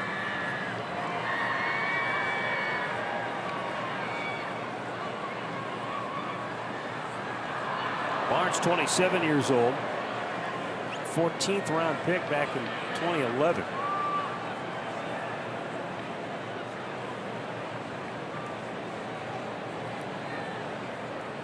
Last year, pitched in 73 games.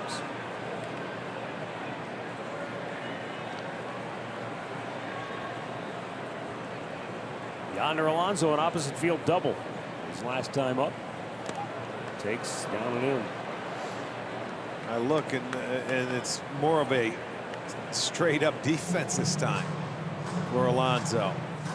And it looks like Yelich is even more closer to that line after he hit it down that way. But we'll see if the count goes in his favor if they do that same thing that they did last at bat, where Shaw went over to the right side of the infield. Back out of play.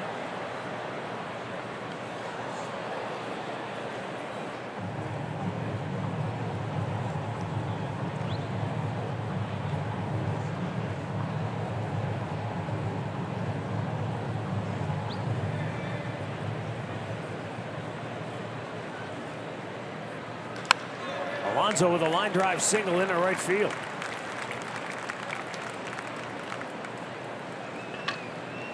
He's got 2 hits on the afternoon, and we'll take a look at our mid-game summary brought to you by your local Toyota dealers. Michael Brantley drove home Jose Ramirez in the 4th to make it 1-0 Cleveland. 2 batters later, on a 3-2 pitch, Tyler Naquin drives one up over the bullpens. And just like that, it was 4-0. Carlos Carrasco has pitched 2-hit shutout baseball through 5 with 10 strikeouts.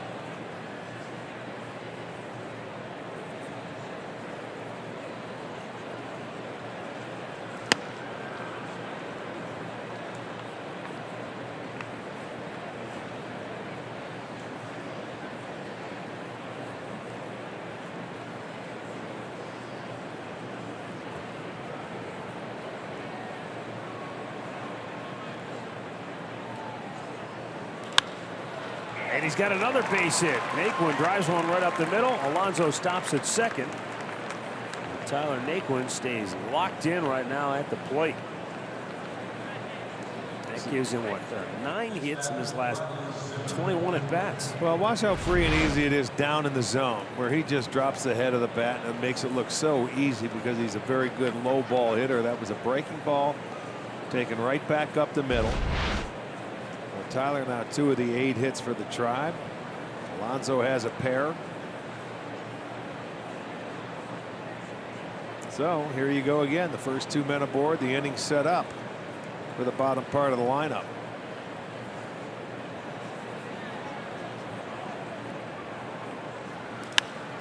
Bradley Zimmer pops it up on the infield. The shortstop Arce with the infield fly rule in effect makes the catch 1 down.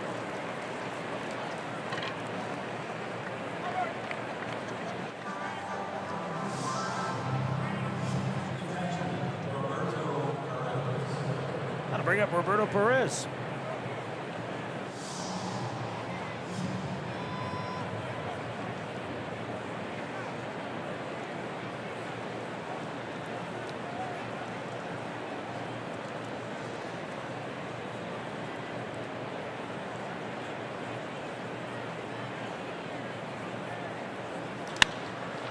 Sends a high fly ball, center field. Kane makes the catch. 2 down. Well, the Tribe, we're going to take on the Kansas City Royals this Saturday. They're in for a 3-game series, and 10,000 fans are going to receive a Francisco Lindor shirt, courtesy of Sherwin-Williams. Great seats still remain. Come on out to the ballpark. Visit Indians.com for your tickets.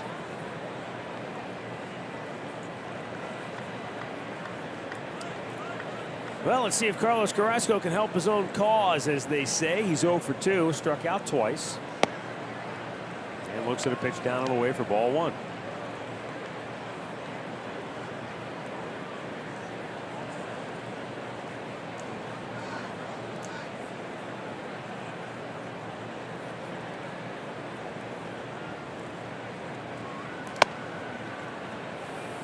Brushed it back up and in, 2-0.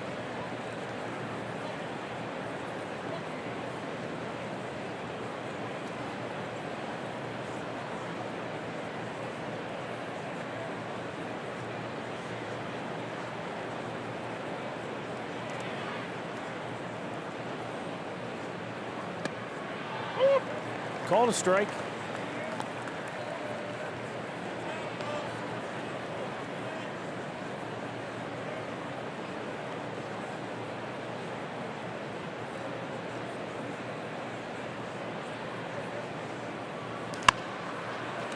He rolls it to short. There's the flip to end the inning. Middle of the 6th, 4-0 Cleveland.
Began the day tied atop the NL Central standings with St. Louis.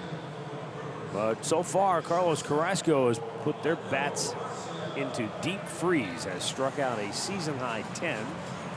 16th time in his career he's gone double digits in strikeouts, and he has set down 10 hitters in a row. Orlando Arcia will lead off here in the bottom of the 6th. Up high, ball 1.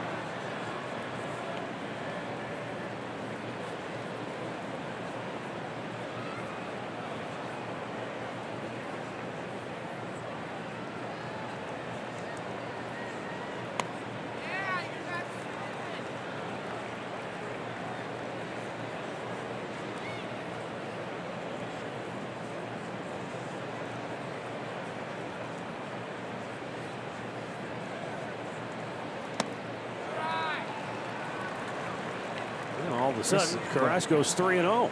First time I remember a 3-0 count this afternoon. Arcia guy off to a slow start, as we talked about. Last year he had 277. With 15 home runs. So is that. Called it ball 4. Gonna get a pinch hitter. Brett Phillips is gonna bat for the pitcher. Boy, that's a strike, folks. Every day, all day. Instead, it's called a ball, and Arcia is aboard, and Brett Phillips will bat for the pitcher.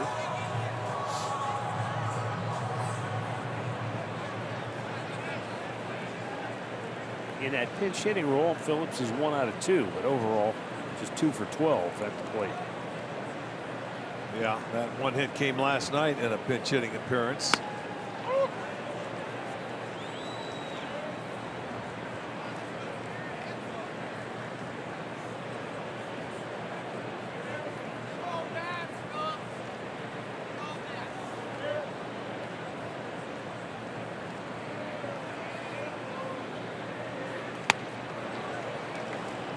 Count quickly, 0-2.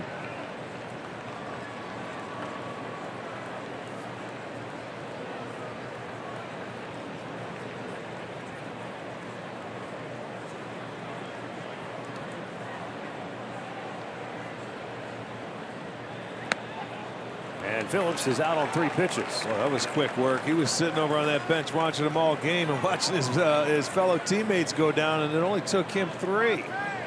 So from a 4-pitch walk to a 3-pitch strikeout. Yeah, so in the blink of an eye. And they all dotted the zone too. 11 strikeouts for Carrasco. Top of the order now with a 1 out.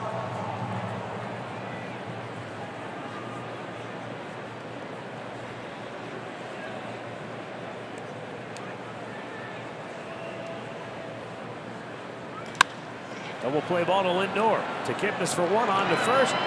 Inning ending. Double play. 6 complete. Cleveland 4, Milwaukee 0.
By your local Toyota dealers.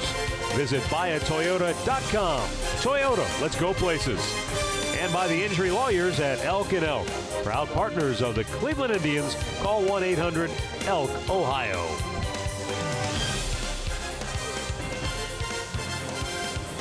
Well, coming back going into the 7th inning. Brewers are, as they're taking a couple of pictures of the sausages there. Corey Knebel coming on. He has just been activated off the disabled list today. He was on the 10-day DL.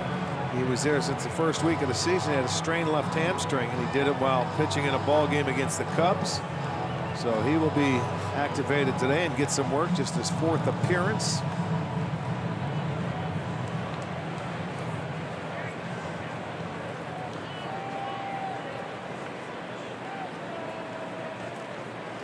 Francisco Lindor 1 for 3 on the afternoon, extended his hitting streak to 11 games with a base hit back in the 5th.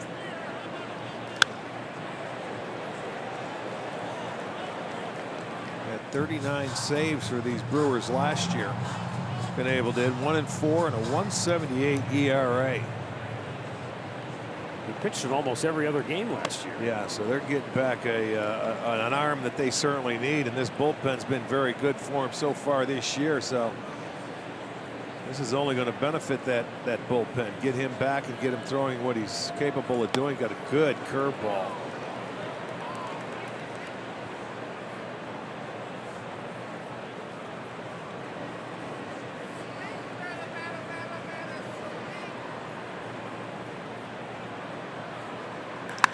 Lindor, deep right field, gone to Souvenir City. Francisco Lindor with his 10th home run of the season makes it 5-0 Cleveland.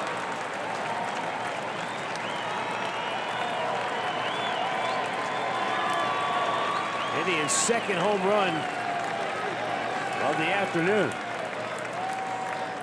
Well, he was sitting in the catbird seat, a 2-1 count, and Knebel came with the fastball, and boy, I'll tell you what, he smoked it. He smoked it, and it's right in his zone. That's a no-doubter.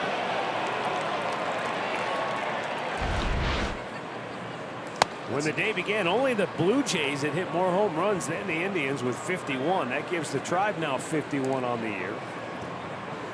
Yankees started the day also with 50 dingers. So the Indians with 2 home runs now give them 52. So that puts them up on top in the home run category. Yeah, a bomb. 424. So he and Ramirez now with 10 home runs.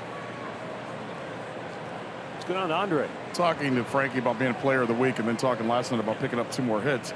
I asked him what has changed, and he laughed. He said, I'm just slowing everything down. He goes, I was up there in the first month of the season trying to do too much. He goes, I now trust my hands, and I know I can let the ball get deep enough that I can get around on it, or I can just shoot the other way.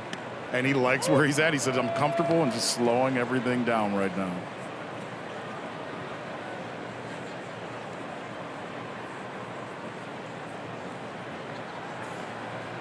Jose Ramirez fouls one back. Ramirez hitting everything in sight. I think it's safe to say that Ramirez has done the same thing. They're in that groove where you sometimes you do try to do too much. You start out early, you get off to a slow start, and then there comes a point in time you says, heck with it. I'm just going to relax and have a little bit of fun. We saw it with Ramirez early this year. Unfortunately, we also saw it last year in October. And that was where he was getting out in front and really trying to caught in between, hook everything, or just trying to hit, almost like he was trying to hit a home run every time up. A jam shot to short. Arcia throws it out 2 down. But yeah, when he stays balanced. But good pitchers have a tendency to make you do things a little crazy that you don't want to do. When you're facing guys that that can dot the I, and I mean they're throwing in the mid-90s and they're tough to hit. They could put you in slumps sometimes. Pitchers can. Where in a game you may only get 1 pitch to hit, and if you don't hit it, you may not see another good one to hit.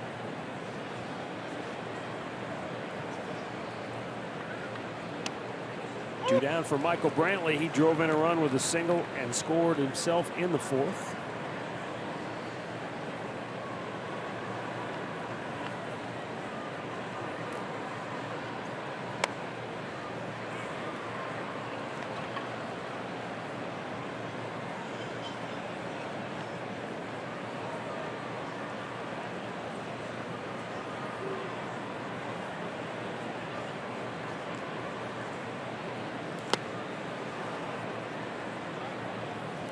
Corey Knebel was originally a supplemental first-round pick by the Tigers back in 13. But a year later, they traded him to the Rangers for Joakim Soria.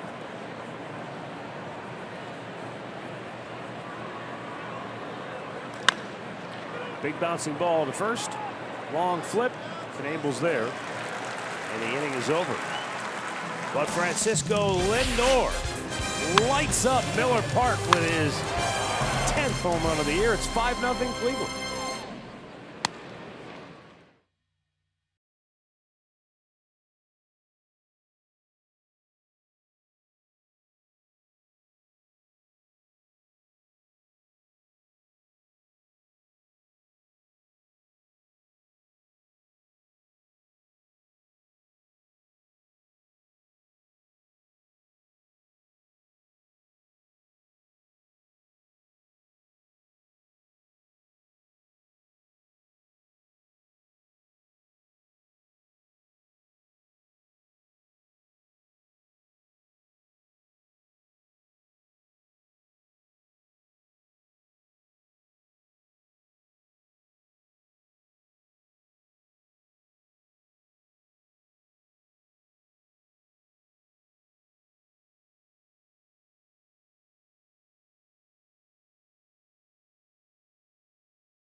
Tribe Rewards.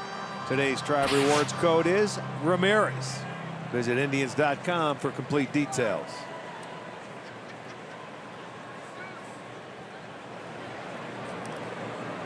Bottom of the 7th inning. And the 70th pitch of the day from Carlos Carrasco is a fastball strike. Christian Yelich has struck out twice.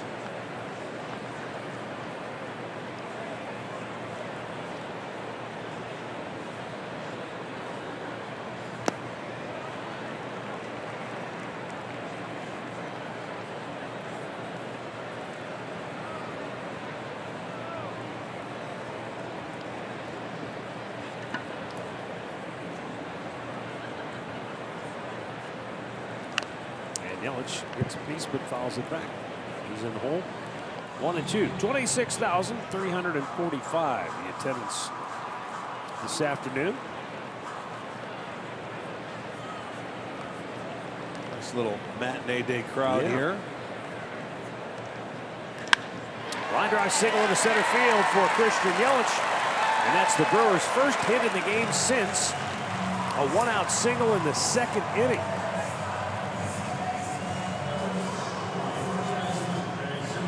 Got your phone nearby? Scroll over to Sportstime Ohio on Instagram to relive great moments and get insights from the players. Just follow Sportstime Ohio on Instagram.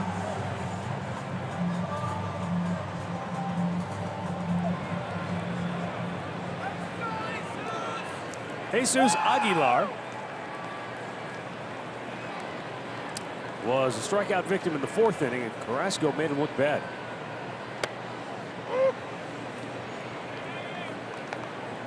He got down on the count, 2 strikes, and then he was caught in between and just kind of tried to flick his wrist at a pitch that was outside. Didn't really get a good swing at it, but struck out.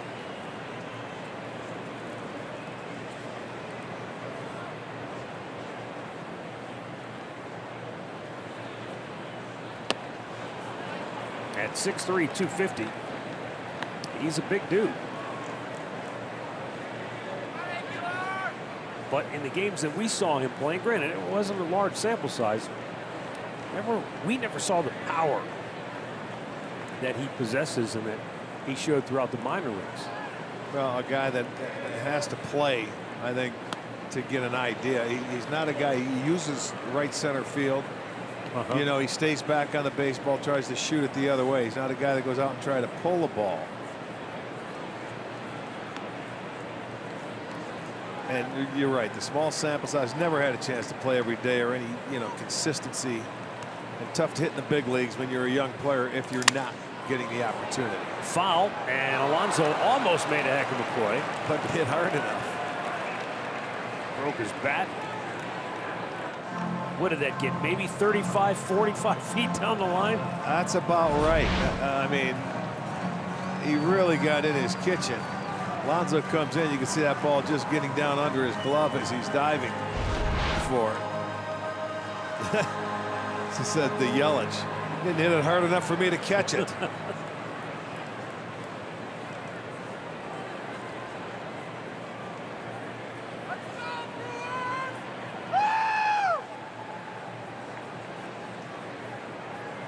The 1-2.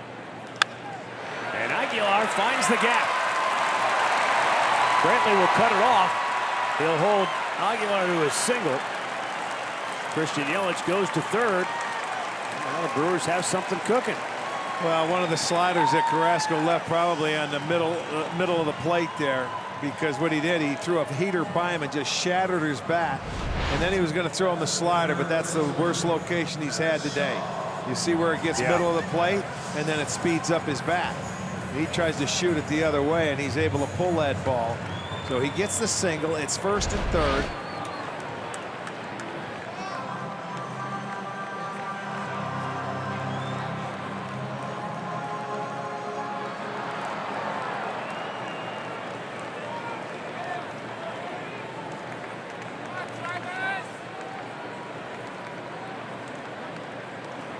Travis Shaw 0 for 2.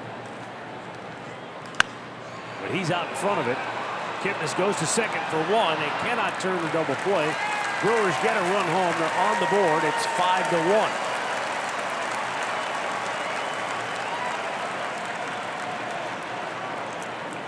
Give Shaw his 19th run batted in on the year.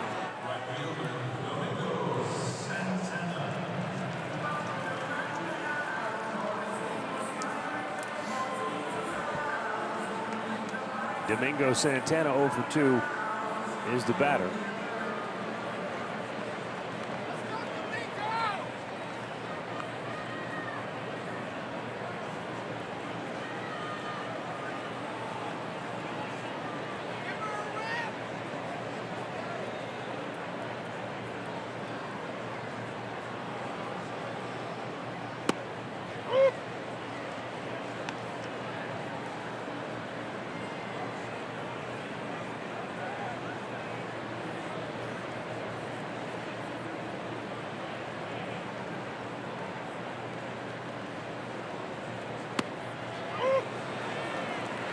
Back-to-back. And it's 0-2. Well, here's the guy that stopped the string of consecutive strikeouts at 6 because he had him 0-2 and threw him a fastball and he put it in play. That time he goes with the slider, and then after his out, he struck out the next 2 guys.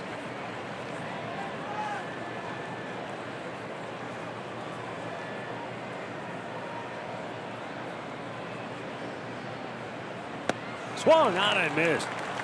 Give Carrasco a dozen strikeouts now on the afternoon. He's 3 shy of his career high 15 strikeouts. Now here's a look at the way he went about his business right there. 2 sliders, a fastball, another slider. And you can see where they're at. They're located beautifully down low on the corners, tough to hit. Made some great pitches this afternoon. Our Miller Lite hold true moments. 6 consecutive strikeouts over the 3rd and 4th innings for Carrasco. 1 shy of the franchise record.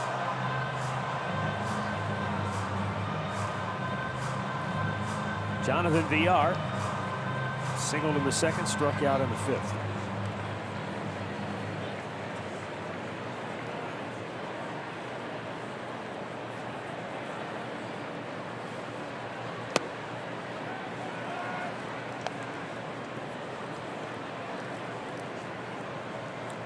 Every player who has appeared in this game for the Brewers that has come to bat has struck out at least 1 time.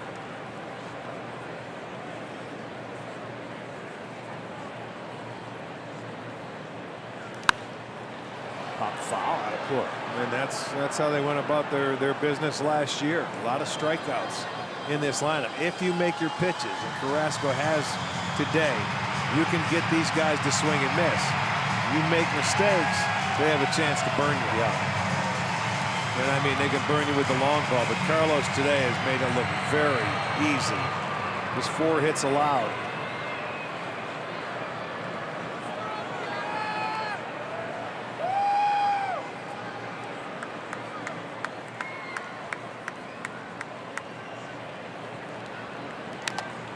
Got a piece of that.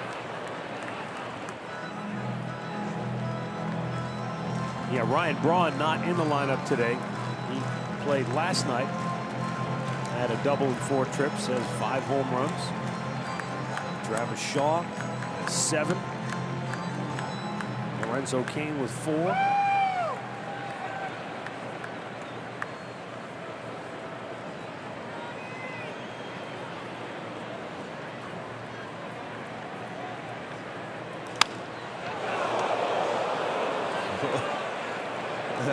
Mike Zarbaugh had to go down into that dugout with this screen. Get down quick. Yes, indeed. They sit up there and you see they get to lean over. Boy, that'll wake you up in a hurry. You're sitting there watching, not expecting it.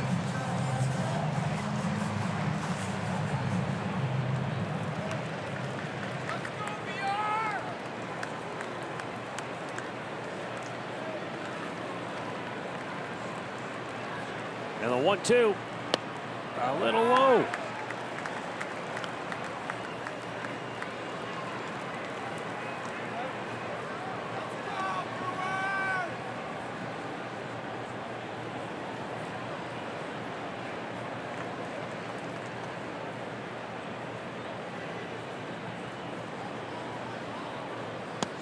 Swung on and miss. He struck him out, and Carrasco with a baker's dozen. 13 strikeouts this afternoon.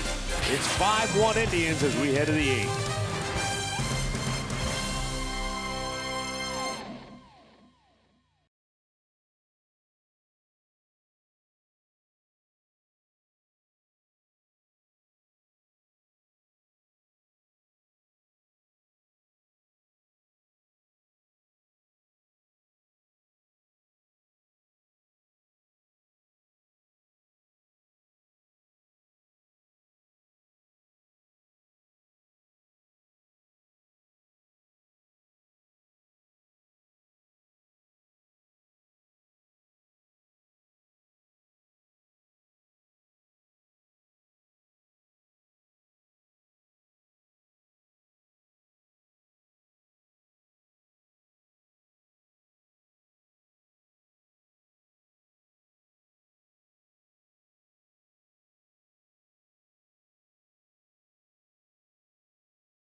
Not a lot of action today for Milwaukee's offense because Carlos Carrasco has shut them down.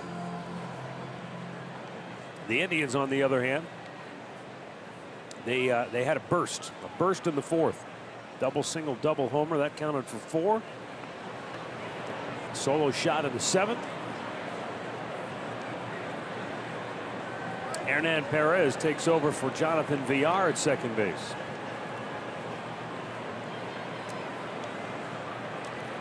Jorge Lopez into the wide. And it pitches up and away.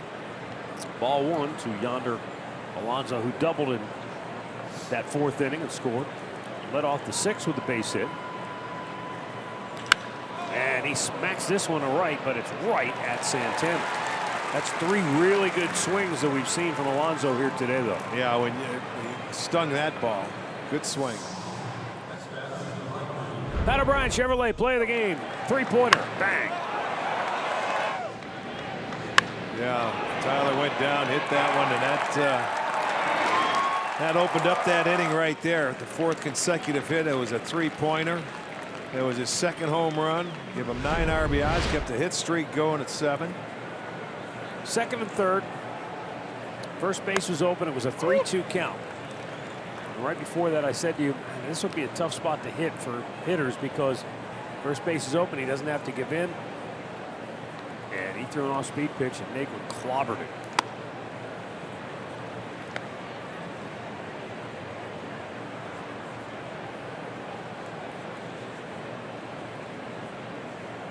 Seven-game hitting streak now for Tyler. 9 for 21. Last 11 games batting over 400.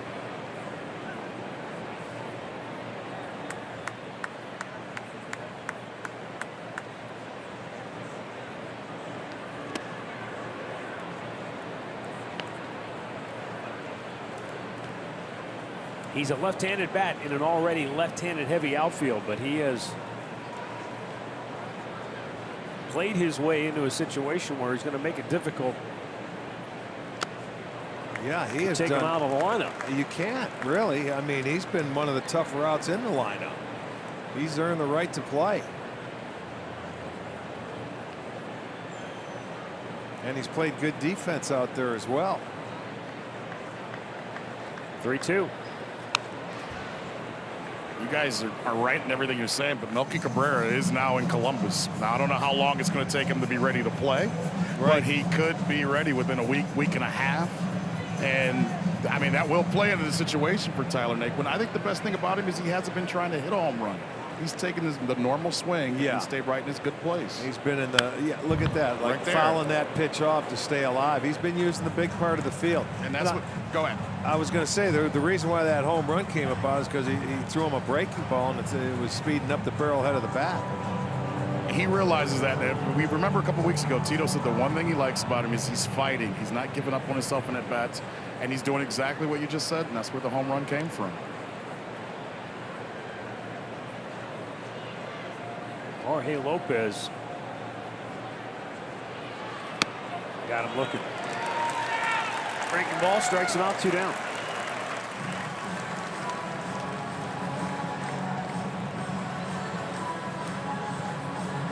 And it brings up Bradley Zimmer. Zimmer 0 for 3 on the day.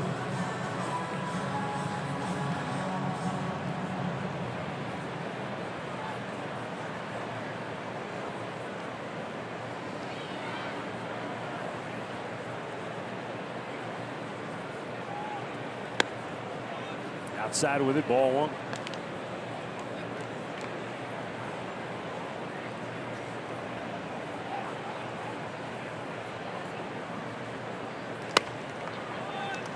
It's funny when you watch Lopez, most pitchers at some point come to a stop, but when he gets over that rubber, he never stops moving.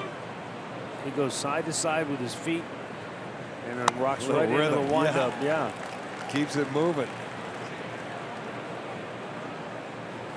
Once he straddles that rubber, watch, he just goes back and forth from one foot to the other, up, down. Constant motion. And right into the windup. Like he's marching in step. Got ants in his shoes. Zimmer is thrown out. The Indians go in order. We go to the bottom of the 8th, 5-1 Cleveland.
Dealers. Lindor and Ramirez were looking for some help. They got it today. Michael Brantley drove in a run. Tyler Naquin a 3-run smash. And Carlos Carrasco once again has been a... He's been a beast today. Yeah, well, that's true. He has not just been a road warrior. He has been, for whatever reason, overpowering. Yeah, he's made really good pitches with that slider today. And again, it comes in that gray uniform. But he stepped up at the right time when they certainly need him. Right field, Naquin. 1 down.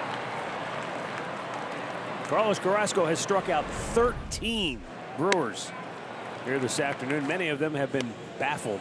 Well, yeah, you watch him when you see pitches like that, and you swing at him. I can't hit it. And Kane has faced him more than anybody in that lineup. This is his first start against the Brewers, and you can see some of the swings he's making these guys take. I know what he said there, but I can't tell you. He said, "God bless you." Swung on and missed. Orlando Arcia struck out in the 3rd, walked in the 6th. 1 for his last 13 at the plate.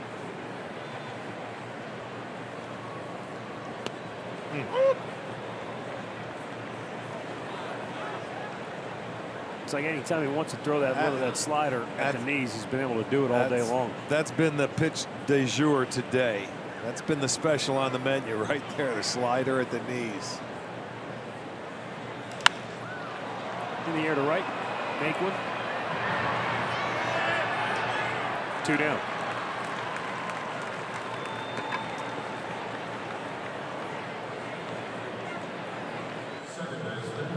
First time all day long we have some action in the Cleveland bullpen. That's a just-in-case situation.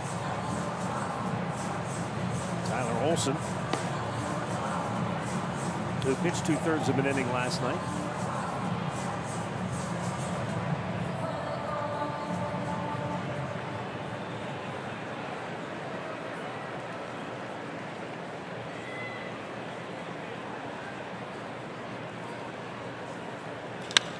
And a ground ball is short.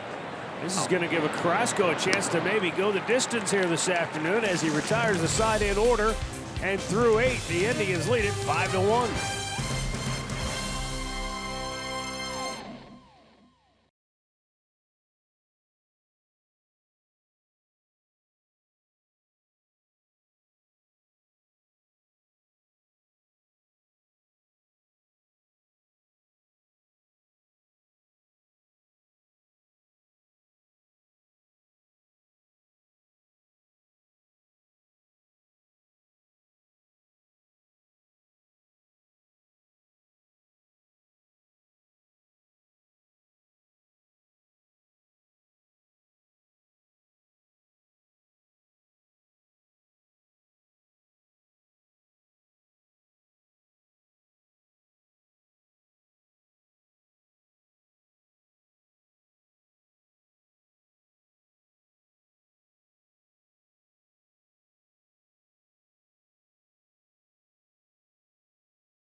Cleveland Indians and may not be reproduced or retransmitted in any form, and the accounts and descriptions of this game may not be disseminated without the express written consent of the Cleveland Indians.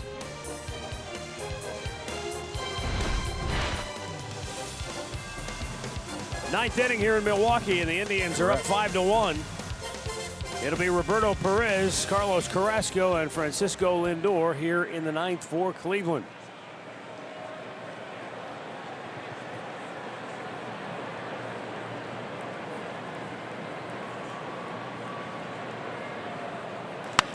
And that's a fair ball down the right field line, headed all the way down into the corner. And Roberto Perez is headed for second base. He's going to turn and burn. He's headed for 3. The ball came loose, and he's got himself a triple. Perez couldn't get off the relay throw, and Roberto has himself a triple. How about that? He was churning. He saw it go down to the corner, and they looked like they had a little problem with it down there. But on the relay, Perez couldn't get it out of his glove. It slipped out of his hand. They might have had a chance, so he turned, he looked, he kept going. A triple for Perez. Look at him. Oxygen, please. Well, force the Brewers now to bring the infield in. And if Carrasco puts the ball in play, Roberto is not coming home on the first pitch here. Well, no, you're going to let Carlos have an opportunity to swing and hit it. You don't put the bunt on. You have a 4-run lead. See if he can help his own cause and get himself an RBI. That would be great. The kind of day he's had, it wouldn't surprise me if he gets a base knock, man. He's got a base hit in the left field. Carlos Carrasco's second career hit is an RBI single to make it 6-1 Indians. Look at that smile. Of course. It's his day. Beautiful. Get the ball. Save that ribby. I don't know if the pitcher will want to throw it out, but that's beautiful right there. You hustle to get the triple. He gets himself a fastball. Put a good swing on it, Carlos. Get yourself a base knock, an RBI. Make it 6-1. Yes, sir. Think about this, Arch. How many times does a pitcher get 4 at-bats in a game? I know. Exactly. So he got to see some pitches. Good afternoon for him. I'm thrilled. And don't think he won't be chirping about that now the rest of the year. He's going to throw down the gauntlet and say, let's go, boys. I've got a ribby. Who's going to catch me?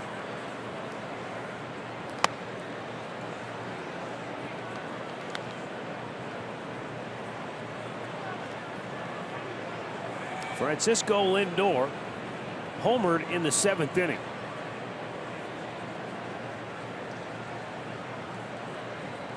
And that gives him now an extra base hit in 9 consecutive games. Remember, last year he had an extra base hit in 10 in a row.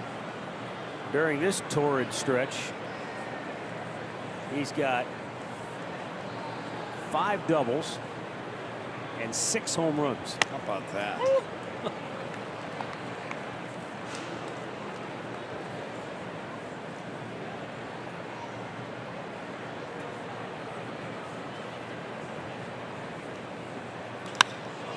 Fly ball center field.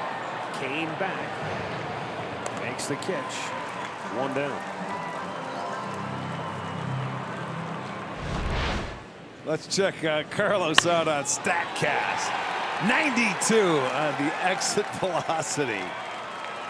Good for a base hit. Good for his first career RBI.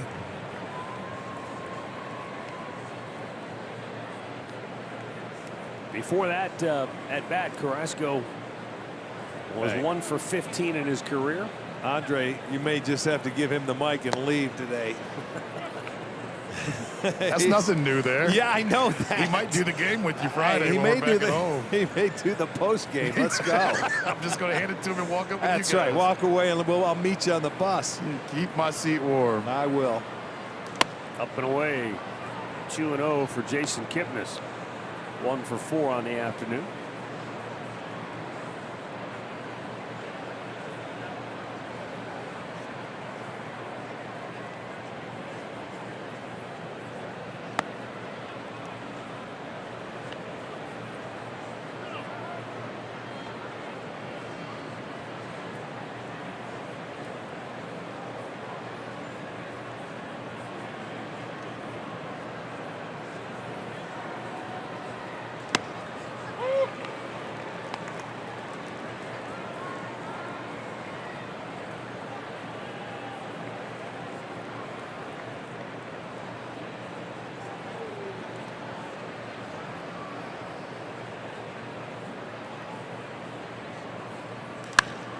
Kipnis drives one the other way. Left field slicing. Foul.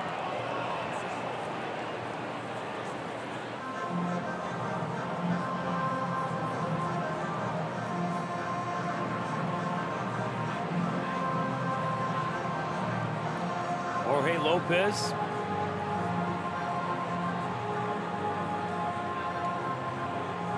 Came on in the 8th inning, worked a 1-2-3-8, but then greeted here in the 9th by a triple from Roberto Perez right over the bag at first down into the right field corner, and then Carlos Carrasco's first ever run batted in, a base hit to left field.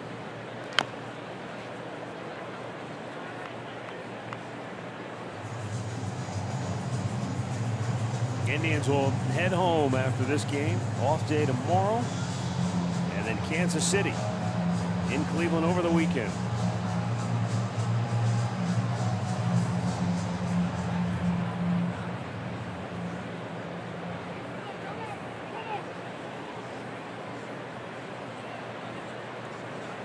By the way, game times this weekend: Friday night 7 o'clock, Saturday late afternoon 4 o'clock start, Sunday 1 o'clock.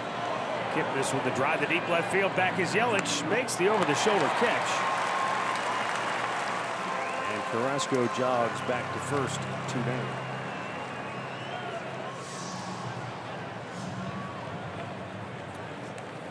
I'll bring up Jose Ramirez.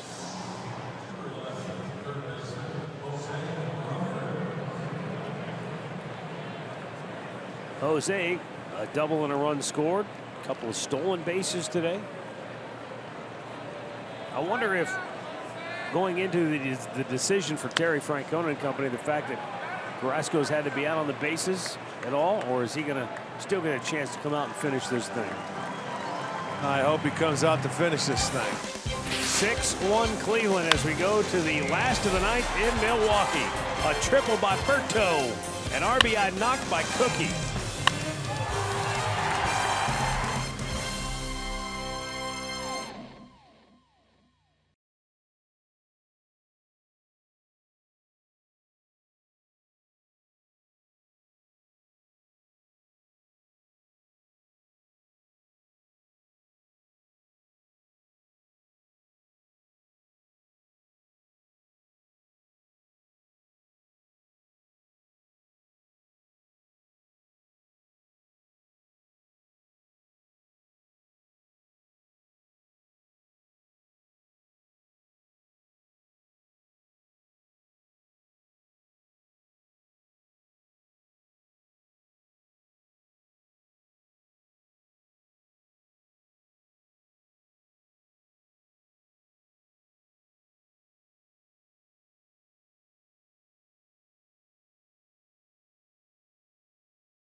Breaking out the big bats, the lumber, and letting Carlos Carrasco just carve him up on the other side. It's been a tremendous afternoon for Carlos.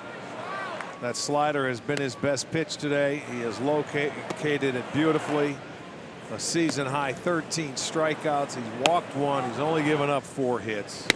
Just been in total command. Not only that, he gets an opportunity in his 4th at bat to drive in his very first major league run. So it's been one of those days. He's going to remember it for a long time.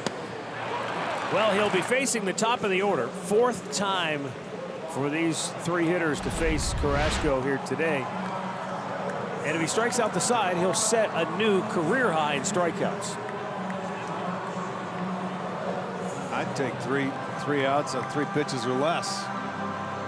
But he could very well do that. Lorenzo Cain, 1 out of 3 on the day.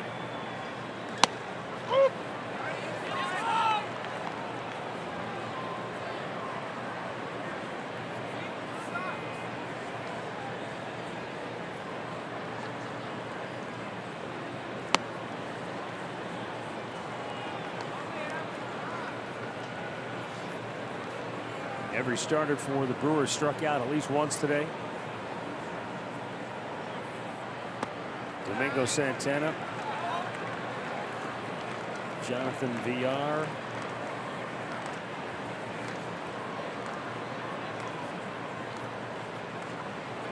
each had a couple of strikeouts, and so did Christian Yelich.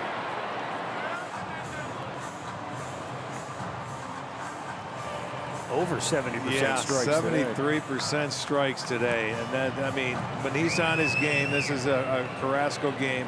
He's right around 70% strikes. He's ahead in the counts. He makes you put the ball in play, and you see some funky swings and misses. Cain drives one to right field. Pretty well hit, deep. Back as Naquin can't make the catch.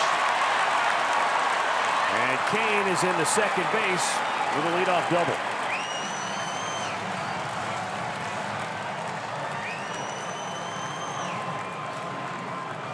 He really leaned into that one. Well, this one had some slice to it. I thought it hit the track. You see, he never went over there.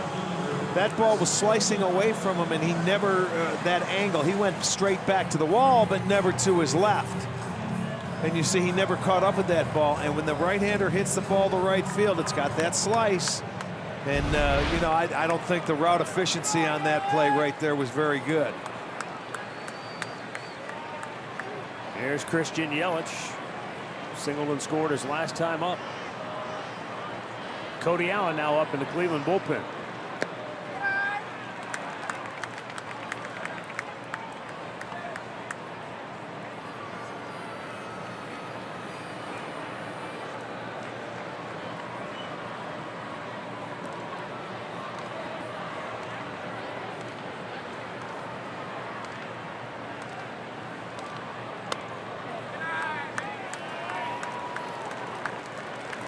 Two and 0.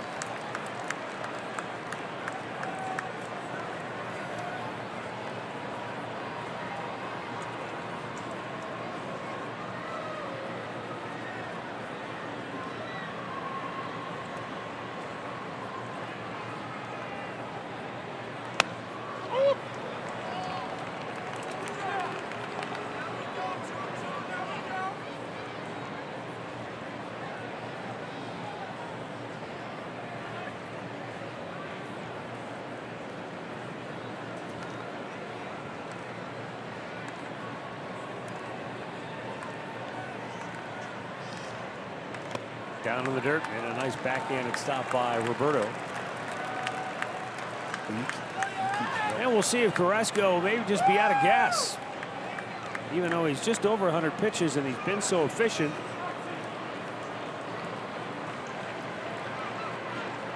Well, this is where you take a deep breath, collect your thoughts, slow it down a little bit.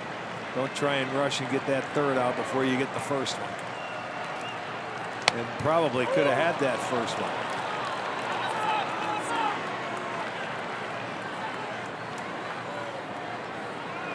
Just slow it down a little bit, back off. You get this guy, you'll be in good shape.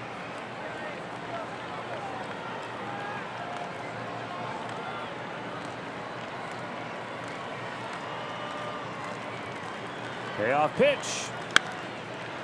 Sliced out a play to the left.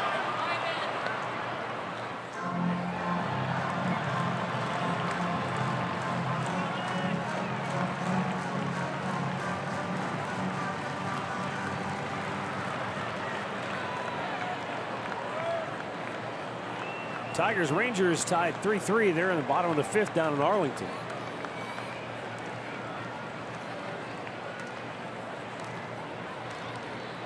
Again, the 3-2 is a slow chopper to second base. Eric Gonzalez will throw him out. One down. Now, let's take a look at this play that led this inning off of Cain's bat.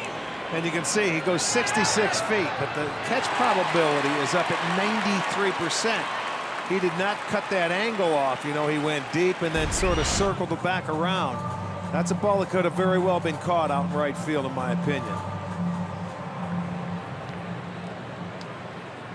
But he comes back after falling behind Yelich, gets the first out, and I think it can slow him down a little bit.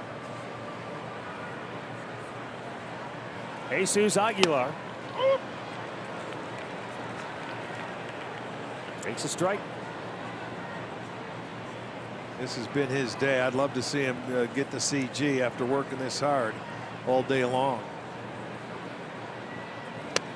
Aguilar can't catch up to that heat and kept it in on him. 0-2. And a single in the 7th inning on a 2-strike mistake by Carrasco. One of the few that he made all day long. He left a slider middle of the plate for him. He goes out and gets this one, drives it to deep right. Back is Naquin, makes the catch up against the wall. Tagging and coming home to score is Lorenzo Cain. It's now 6-2, and there are 2 down here in the bottom of the 9th.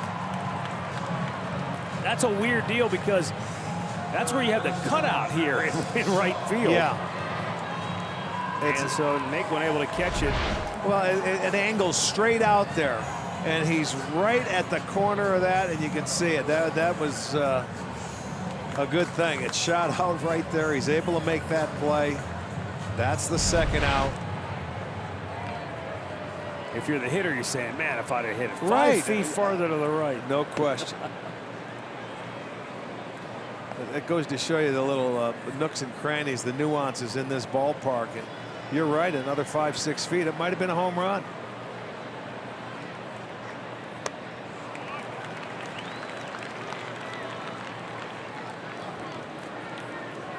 One ball, one strike.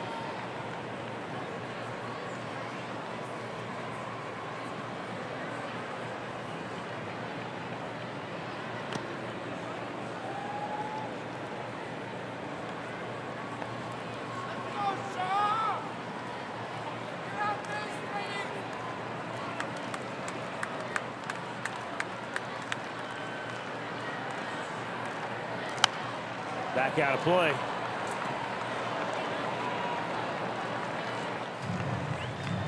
I bet when Prince Fielder was having some of his big years, that cutout never took a home run away from him, though.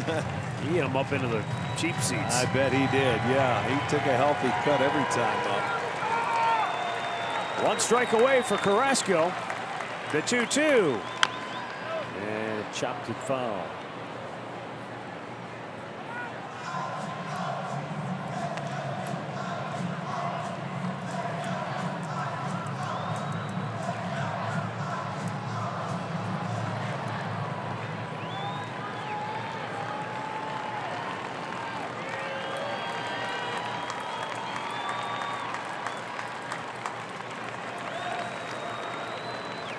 Two offering. Swung out and missed. Hey, struck him out. Carlos Carrasco goes the distance, becoming the first American League pitcher to author a pair of complete games this year. He beats the Milwaukee Brewers by a final score of 6-2. Cookie is now 5-1 on the season, with a season high 14 strikeouts here this afternoon. At one point, he retired 10 in a row, and just a thoroughly dominant performance by the Indians right-hander. Yeah, desperately the Indians needed a game like that, and that's their 4th complete game as a team. That's only the 10th one in the American League this year. But it was his afternoon, Matt. 14